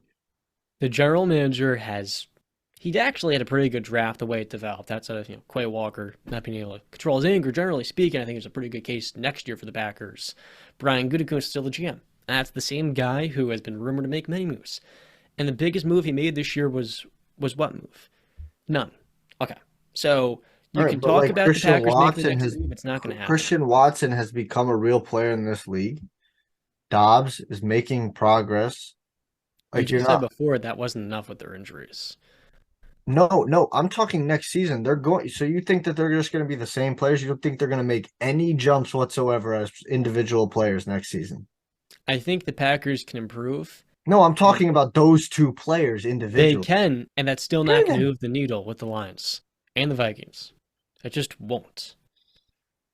I don't know where you believe the Vikings we all know the Packers have a worse defense than the Packers. They have a worse defense than the Packers.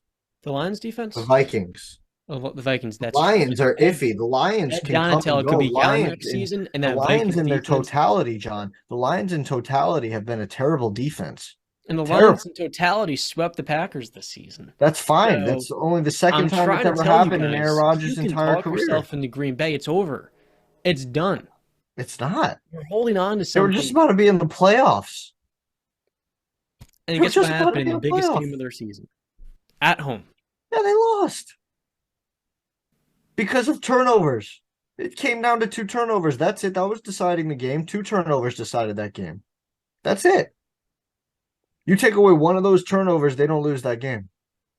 It was 2 turnovers that decided that game. You're going to tell me anything different, then you didn't watch the same game I did. Because it was a close-ass game until the first fumble and then the interception that basically sealed it. And the interception that sealed it was not Aaron Rodgers' fault. He was getting pressured, and he threw it up, and the defender made a great play.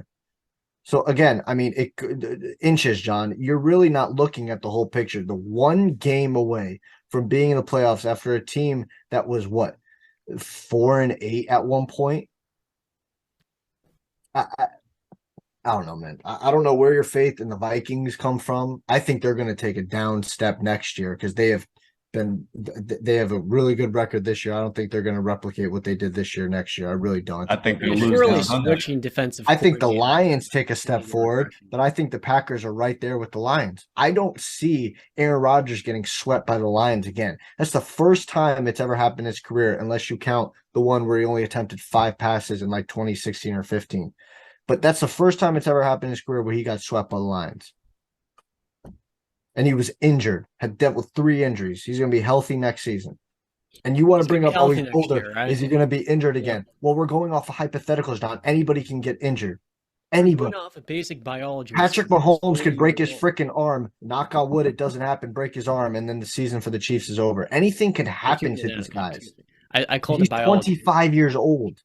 The basic human anatomy is the older you get, in this game, the NFL, you're going to see, Father Time hits everybody. Some people, different ages. We saw Drew Brees. When you get older, it takes longer to recover, and you don't move quite as well. And when you don't move quite as well, and your offensive line is regressing, it's probably going to lead to more hits. Yeah, more hits, the more pressures, the more injuries. So We've it's we've seen pretty, we saw to me, Drew it's pretty Brees. blasphemous to say that Tom Brady and not Tom Brady, Aaron Rodgers next season is just going to be healthy completely, and they're going to win 17 Yeah. games, make it to Nobody the said, playoffs, whoa, and see, See, then yeah, now again, you're now you're trying. taking it too Now you're far. Now you're just being a saying he's gonna jackass. Now you're front. being a jackass. Now you're being a jackass.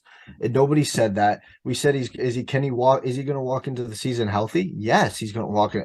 Every player walks into the season at their healthiest.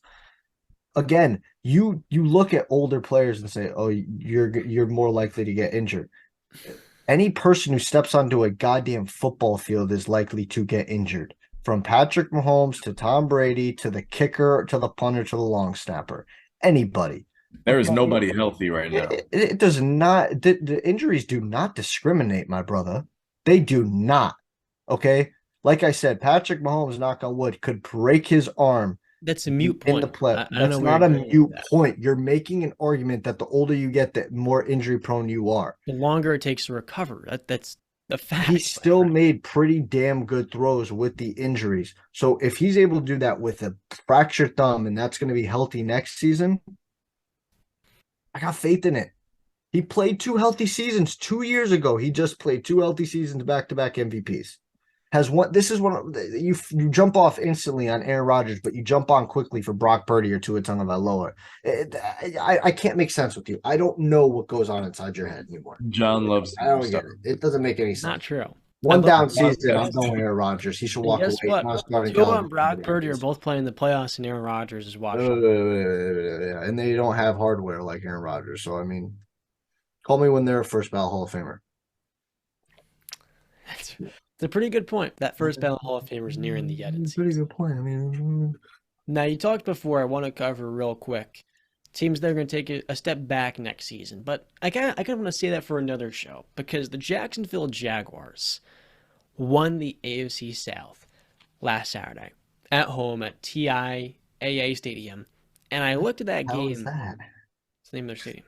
Is it really? Yeah. Is I looked at that matchup versus Tennessee.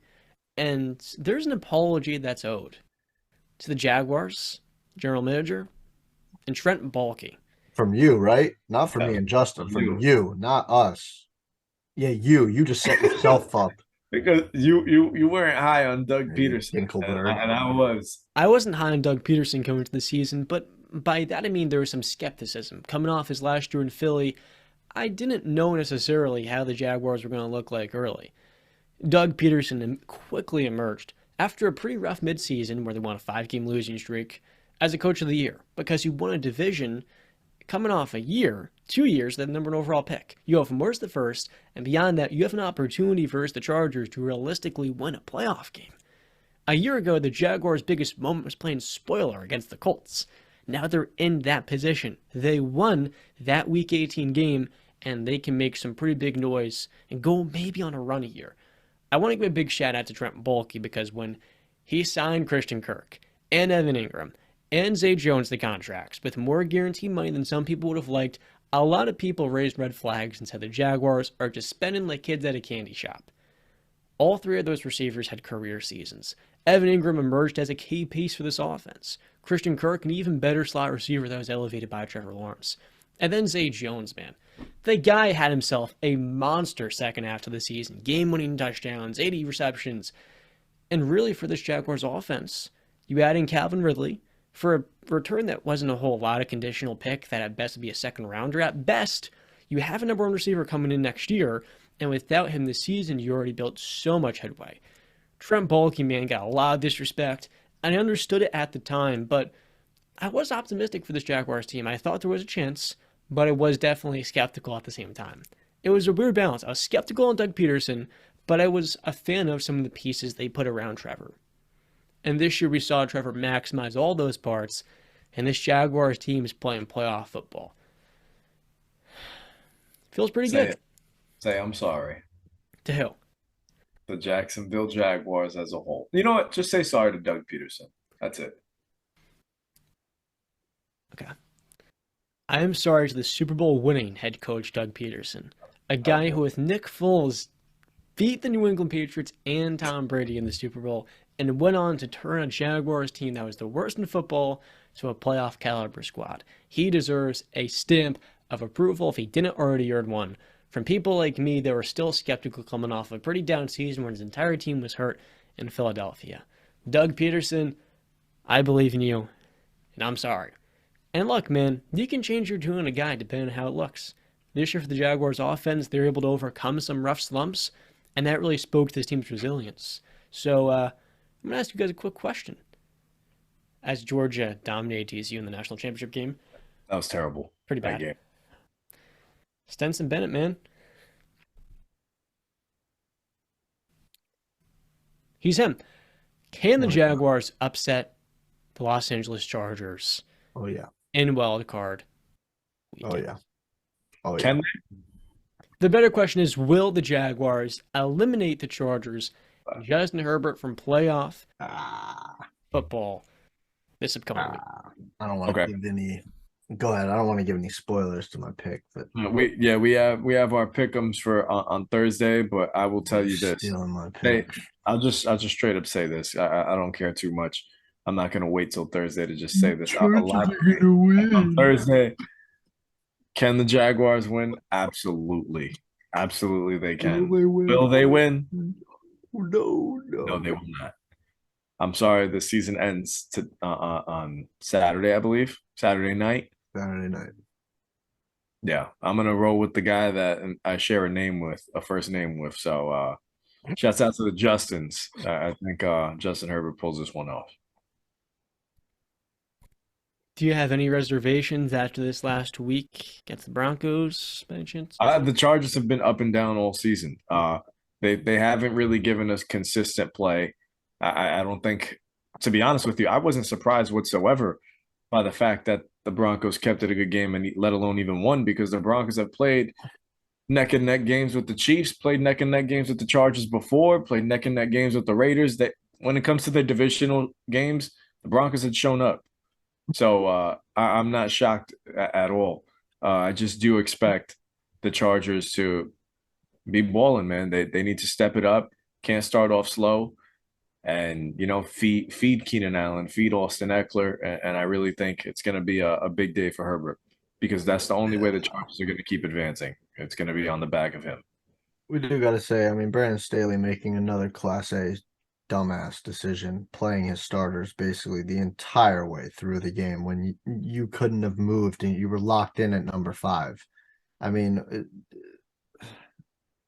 and Mike Williams got injured too. It carted off. Yep. So hopefully he's able to play. But I mean, again, another dumb decision that you could have gotten. I really don't think that guy's the guy, but he saved his job by making the playoffs. So good for him. I'm not gonna make my pick now, but I think the Jacksonville Jaguars are a very live threat to the Los Angeles Chargers, especially in Jacksonville. You talked about it. Mike Williams suffered a back contusion in Week 18. Mm-hmm. That's rough. Now, for the Chargers, they're not necessarily getting too much healthier. Joey Bosa has come back. He's been working his way, ramping up further and further. For me, I'll be honest with you guys. Pretty honest.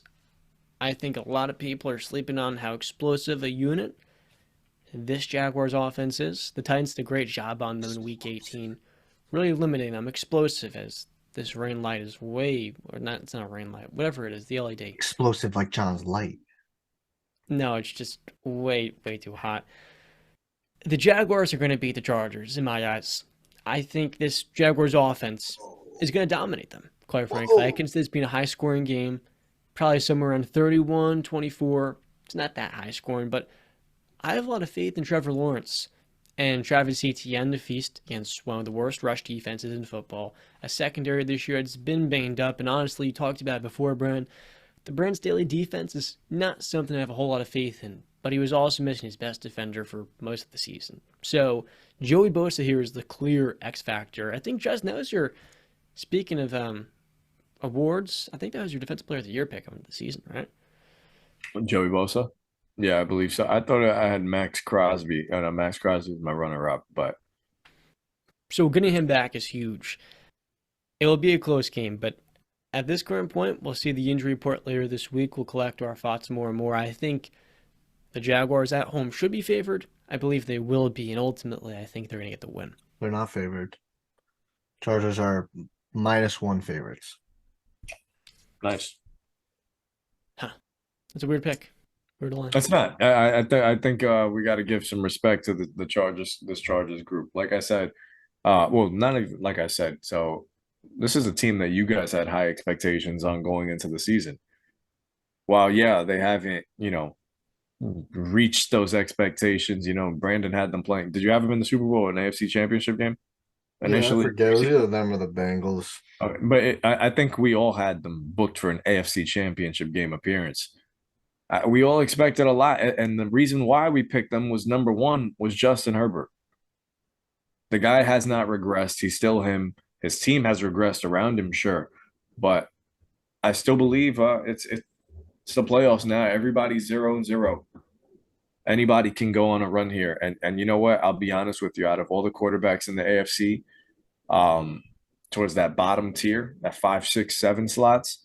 If there's anybody that I feel that can go toe to toe with a Mahomes or a Burrow or a Josh Allen, it's going to be the Chargers and Justin Herbert.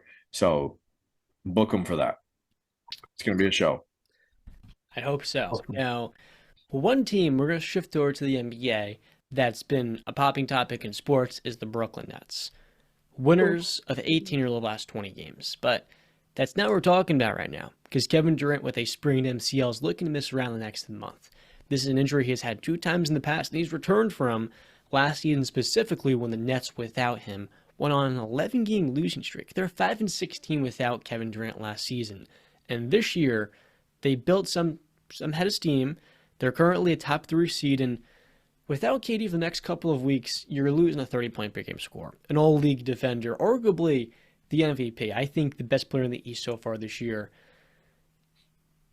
Are the Nets about to slide big time? That's my first question for you guys. The second one is this kind of not, is this last season all over again? Is there some cause for concern? Or is the second unit, has the bench improved enough? And with the way Kyrie's played as of late, can he kind of take the torch? Especially in clutch time. This has been the best clutch offense in the entire NBA this year.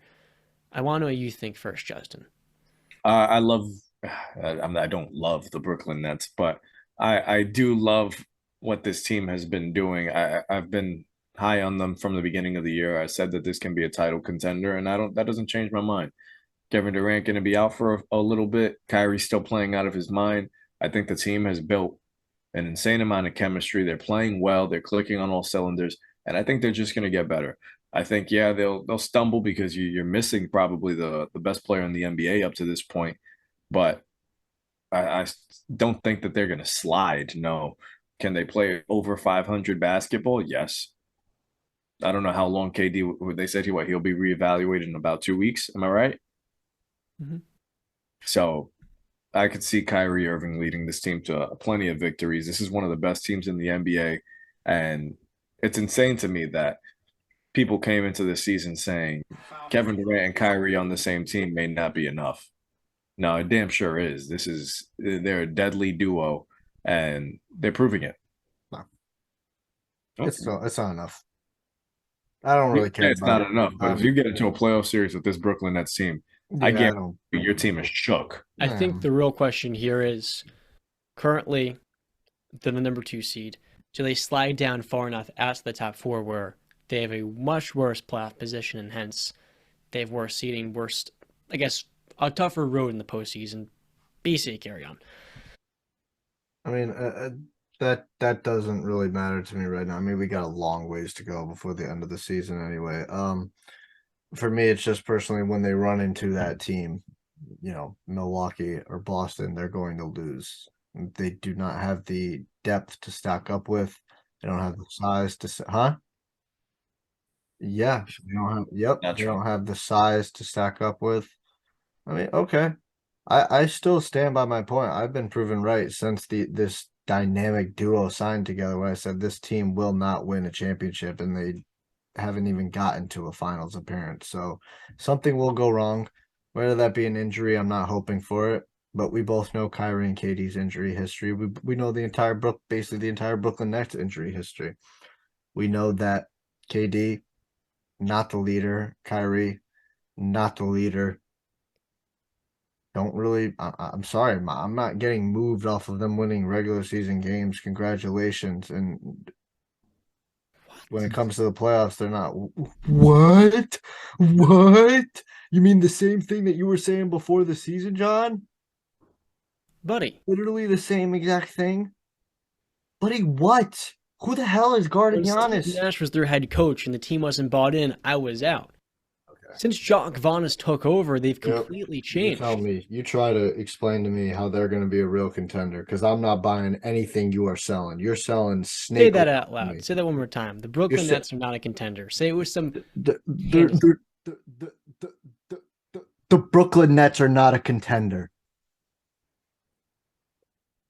It's funny to me that in 2021, Kevin Durant took Giannis, Chris Middleton, and Drew Holiday to 7 games, put on one of the premier master classes in any playoff game. What do you do in Bruce overtime? Brown, with Bruce Brown and Blake Griffin as his second and third best teammates. What do you do in overtime?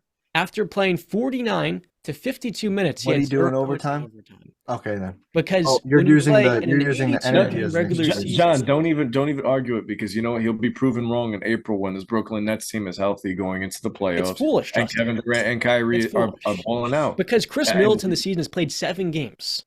That's the Bucks' essential pillar in the half-court offense. They're already a team that struggles in the half-court. When they played Brooklyn that series, they couldn't get anything going offensively in the first 2 or 3 games. And that was when Chris Middleton was healthy. So Chris Middleton, since last year in the playoffs, has not been right, and the Bucks without him are not as good as the Celtics. And we saw the Nets last year have one of the closest sweeps in NBA history against the Celtics. That series very easily could have went to 6 games, and if the likes of Ben Simmons, Joe Harris, those wins they lacked were healthy, I think realistically the Nets last year in the playoffs could have beaten the Celtics. Quick question: The Celtics in the league. The Celtics and Nets have played head-to-head this season. Did the Nets win that game? When they play? I don't remember, so I'm asking you because you clearly know. So you don't know. December 4th, Sunday. You don't know. You don't know. The 103 to The Nets 92. lost by 11, yeah. 103 to 92. Sorry, it just took me a second to pull it up, John. You know, being a little angry over there when you were against the Nets before the season. Now you're, riding them for some odd reason. For some odd reason, they put it you together. You're getting a little angry about how I'm talking about the Nets. But you know what? No. I'm gonna cut you off there, Brandon, because even you didn't even foresee them playing as well as they are right now. I don't care what happens in the regular season. Okay, I mean, they can but play it as still well as they matters. want. It matters. This Not is really. last year they're the 7th seed. Listen, This year they're in position to host a playoff series at home, and so their pathway to the finals is a much easier road. When I was out on the Nets, it was because I didn't think they'd be a good enough regular season team, and if they were playing Milwaukee in the first round before the conference finals and the semis, I was out on them. But since Jacques Vaughn has come in, there's been a collective buy-in, and they're a top 5 defense because of the emergence of Nicholas Claxton. This is last year's Celtics all over again. We saw a team that struggled early in the season, was hosting all these players' meetings. Stars were calling out Marcus Smart was calling out the stars. Kevin Durant was calling out his teammates. And you want to know what's happened since Jacques Vaughn has taken over? They've been the best team in basketball. Nicholas Claxton has been a first-team all-league defender. I wouldn't put him up there, Jaren Jackson, or even maybe I'd put him up there, Brook Lopez. Claxton is one of, if not the best switch defender in the game. He's also averaging over 2 blocks. He's been incredible protecting the rim, and the switch-heavy defense, what they didn't have the personnel for last year, they're well-equipped for this year in the postseason. So I don't like your kind of sarcastic tone with this Nets team. there's no sarcasm. They're a different squad than what they were stuck to last my year. guns. And you can change your opinion after seeing a coaching change, a much-needed injection of wing talent. We got TJ Warren coming off the bench, and a much more healthy team, with exception to this KD injury. I don't think they're going to play 500 basketball without KD. I think they'll be around that mark, maybe a little bit below, because this is the dog days of the NBA season. But given right now, they've put themselves in a really good position after this recent stretch, I think realistically, when Kevin Durant does come back, they'll be in a much better position than where they were at last year at this time. And so really for you, I think your skepticism, your sarcasm with this team is because you don't think Kevin Durant can lead a squad. But in the 2021 playoffs, he had Giannis and that entire Bucks offense in fits up until he lost his only star complement in Kyrie Irving.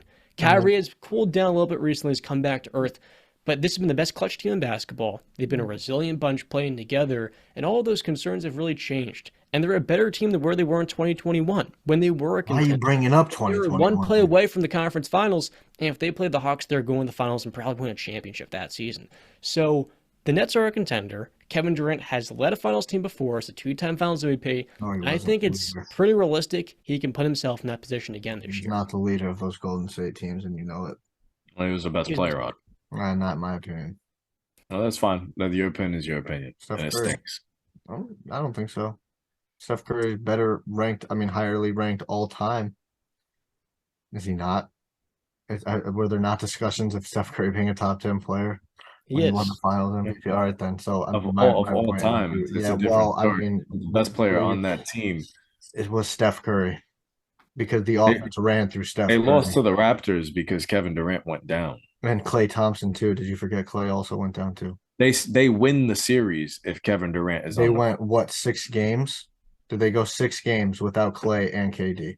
They had Clay for 5 of those 6 games. He They still lost went him for down, did he game not? 3. Maybe it was game 2. He went down. In game 6. I think he went down in game 2 or 3. He missed, I think it was game 3. He came back and was on a heater in game 6. Basically he wasn't healthy for the entire season. Okay, I mean the entire that playoff It's neither here nor there. season. Listen, for me, I take Steph Curry over Kevin Durant. The offense completely ran through him. All right, And it's a discussion. completely ran through. It's a through discussion. Steph Curry. That Okay? says something about those 2 players. 2 top 15 players of all time. I Eh, think it's a little bit unfair that you're so critical of KD because he's finally had the support this year. And we saw this team last year go 0-11 without him. But that's changed. Kyrie's played, and since November 20th, he's been an All-NBA player. You give him that star compliment and a much more well-rounded group. The only concern I have right now is that without KD, they're going to have to play a lot more Ben Simmons and Nick Claxton together. We've seen in this recent stretch, they've had more spacing in the half court. There's not Claxton and Ben Simmons each day in the dunker spot, kind of clogging the lanes. I gotta say, Claxton offensively, he's been good too. see, That's going to be a little bit of a concern. It's going to raise some questions about Ben Simmons. here's I the whole think. thing of why you guys completely ignore it for the regular season. And one thing that I don't ignore and why I really don't put that much stock in the regular season, the teams, everybody plays each other differently. You're not going to get the team's best effort in the regular season. You're going to get the team's best effort in the playoffs. That's where I'm really counting. All right. It's as simple as that. So like when we get to the playoffs and they have to face a Boston or a Milwaukee or even a freaking Sixers, who's guarding Embiid? Who's stopping Giannis? I mean, like, and look how many players that Boston has that can rotate on KD and Kyrie. So many fresh legs and fresh bodies. An unbelievable amount. I think Boston poses their best threat in the Eastern Conference. I think those 3 teams I just named because of simply, and I'm not high on Philly at all, but there's nobody on Brooklyn that's guarding Embiid. They have a lot of bodies though to throw. Simmons, Claxton, Durant, a lot of arms, a lot of length. They lead the league in blocks this year. Good luck with Kevin Durant and Ben Simmons on Embiid. Good luck with that. You realize they can still make a move at the deadline. Then, like I said, Miles Turner potentially. He'll be proven wrong. I will not be proven wrong. I'll be proven right again. I don't Like think I have been the last how many years they've been together? 4 now, 3 years. Oh, I'm not saying they're winning a championship. I'm putting the stamp on it that they're way better than what you're putting them out to be. What's way better? But my whole point is they are not a championship team. They're not going to win. Can make the Eastern Conference Finals and they can make an Eastern Conference Finals. Finals. I think they can win an NBA Finals. They can make the Eastern Conference. See, you never asked me that. I just said my statement was they're not winning a championship. Can they make an Eastern Conference Finals? Yes. Can they make it to the finals? Yes. They're not winning though. That's my whole point. It remains to be seen. I think you're kind of basking. I think it's just an agree to disagree. How am I basking? They're doing great right now. How am I basking? You're basking in the idea of this team. Whatever can go wrong. The inevitable. but that's just based off of luck entirely. They The were history more of than Kevin capable, Durant and Kyrie. and they were the best team in the East 2 years ago. No one could beat them. And it wasn't until they had 2 injuries to 2 of their stars that the entire season was derailed. And even with that, Durant had one of the best playoff performances I've ever seen. He was defying. Until the overtime. But you've never played basketball. You want to understand when you play 48 minutes for All 3 right, but straight John, quarters, 1 day of rest, whoa, and you're guaranteed whoa. no You've never support. played basketball. The dude was- Here's the real anger coming out of John. Dude, I'm sorry. Is Kevin Durant not a top 15 player in your eyes? Is he not? You just said he was the best player in the world, or arguably the best player in the world, and MVP candidate right now. I'm sorry. Did we hold LeBron to that same standard? Jason Tatum last year? Did we hold MJ, Jason Tatum, Kobe, Jaylen Brown. Shaq, all these guys to the same standard? I'm sorry. This ain't the minor leagues. This is the National Basketball Association. I don't have to play basketball to hold you to a high standard because I think that you are great. You don't understand. You're not physically capable of playing 48 minutes damn near every single game and playing with that level of energy in overtime when you have no star that can take over the game. All right. Jason Tatum is Jaylen Brown. LeBron had Kyrie. I'm saying you never played basketball. You won't Really? understand that. LeBron had Kyrie? Because for any athlete to be able to maintain. What about that Golden State, and the play on first an year, elite the level? first finals run? What about Golden State, the first finals run? Draymond and Andre Iguodala. No, I'm talking about LeBron. LeBron, did he have He lost in support? 5 games. A bad 5 games, like They that lost was in basically 6 a sweep. games. Lost in 6 It games. was. The first round, they lost in 6 games the first time around. No Kevin Love, no Kyrie. I'm holding you want to hold Kevin Durant to a different standard than those guys? By all means, you're just dropping him off a level. I just hope you understand that. I'm holding Kevin Durant to that same standard because of all the talk that I do think he is great. Kevin Durant took the Bucks to 7 games, and Kyrie and then collapsed in overtime when we really needed him the most. That's my issue here. Kevin Durant had a masterclass of a game. In overtime, he had no legs and he had no help. Do you know who his second leading scorer was in that series? Do you John, know? did he have legs not 5 minutes before that when he made the 3-pointer with his toe on the line, or quote unquote 3-pointer? He played 52 minutes in that game 7. 52. There's game no before argument. that, he played 40. I 40. hold all the great players to the same exact standard where I expect you to be great. You a little tired? Dig deep.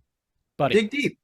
I understand I never great. played. Nobody ever said that I played. Those words never came out of my mouth. I'm not saying that it's to you difficult. because it's pretty incredible in the first place he had them in that position. And so I'm being critical of you because you're not acknowledging it's just not physically possible to play at an all-time level when you have no star support. Possible. We've seen it before. That is the problem. In overtime, he did play in regulation, but when he was after 48 minutes, 40 minutes, and 53, in overtime, he didn't score, but he had 48 points in that game. 48 in regulation, 9 assists or 9 rebounds. He went 0 for in overtime, did he not? He make one shot.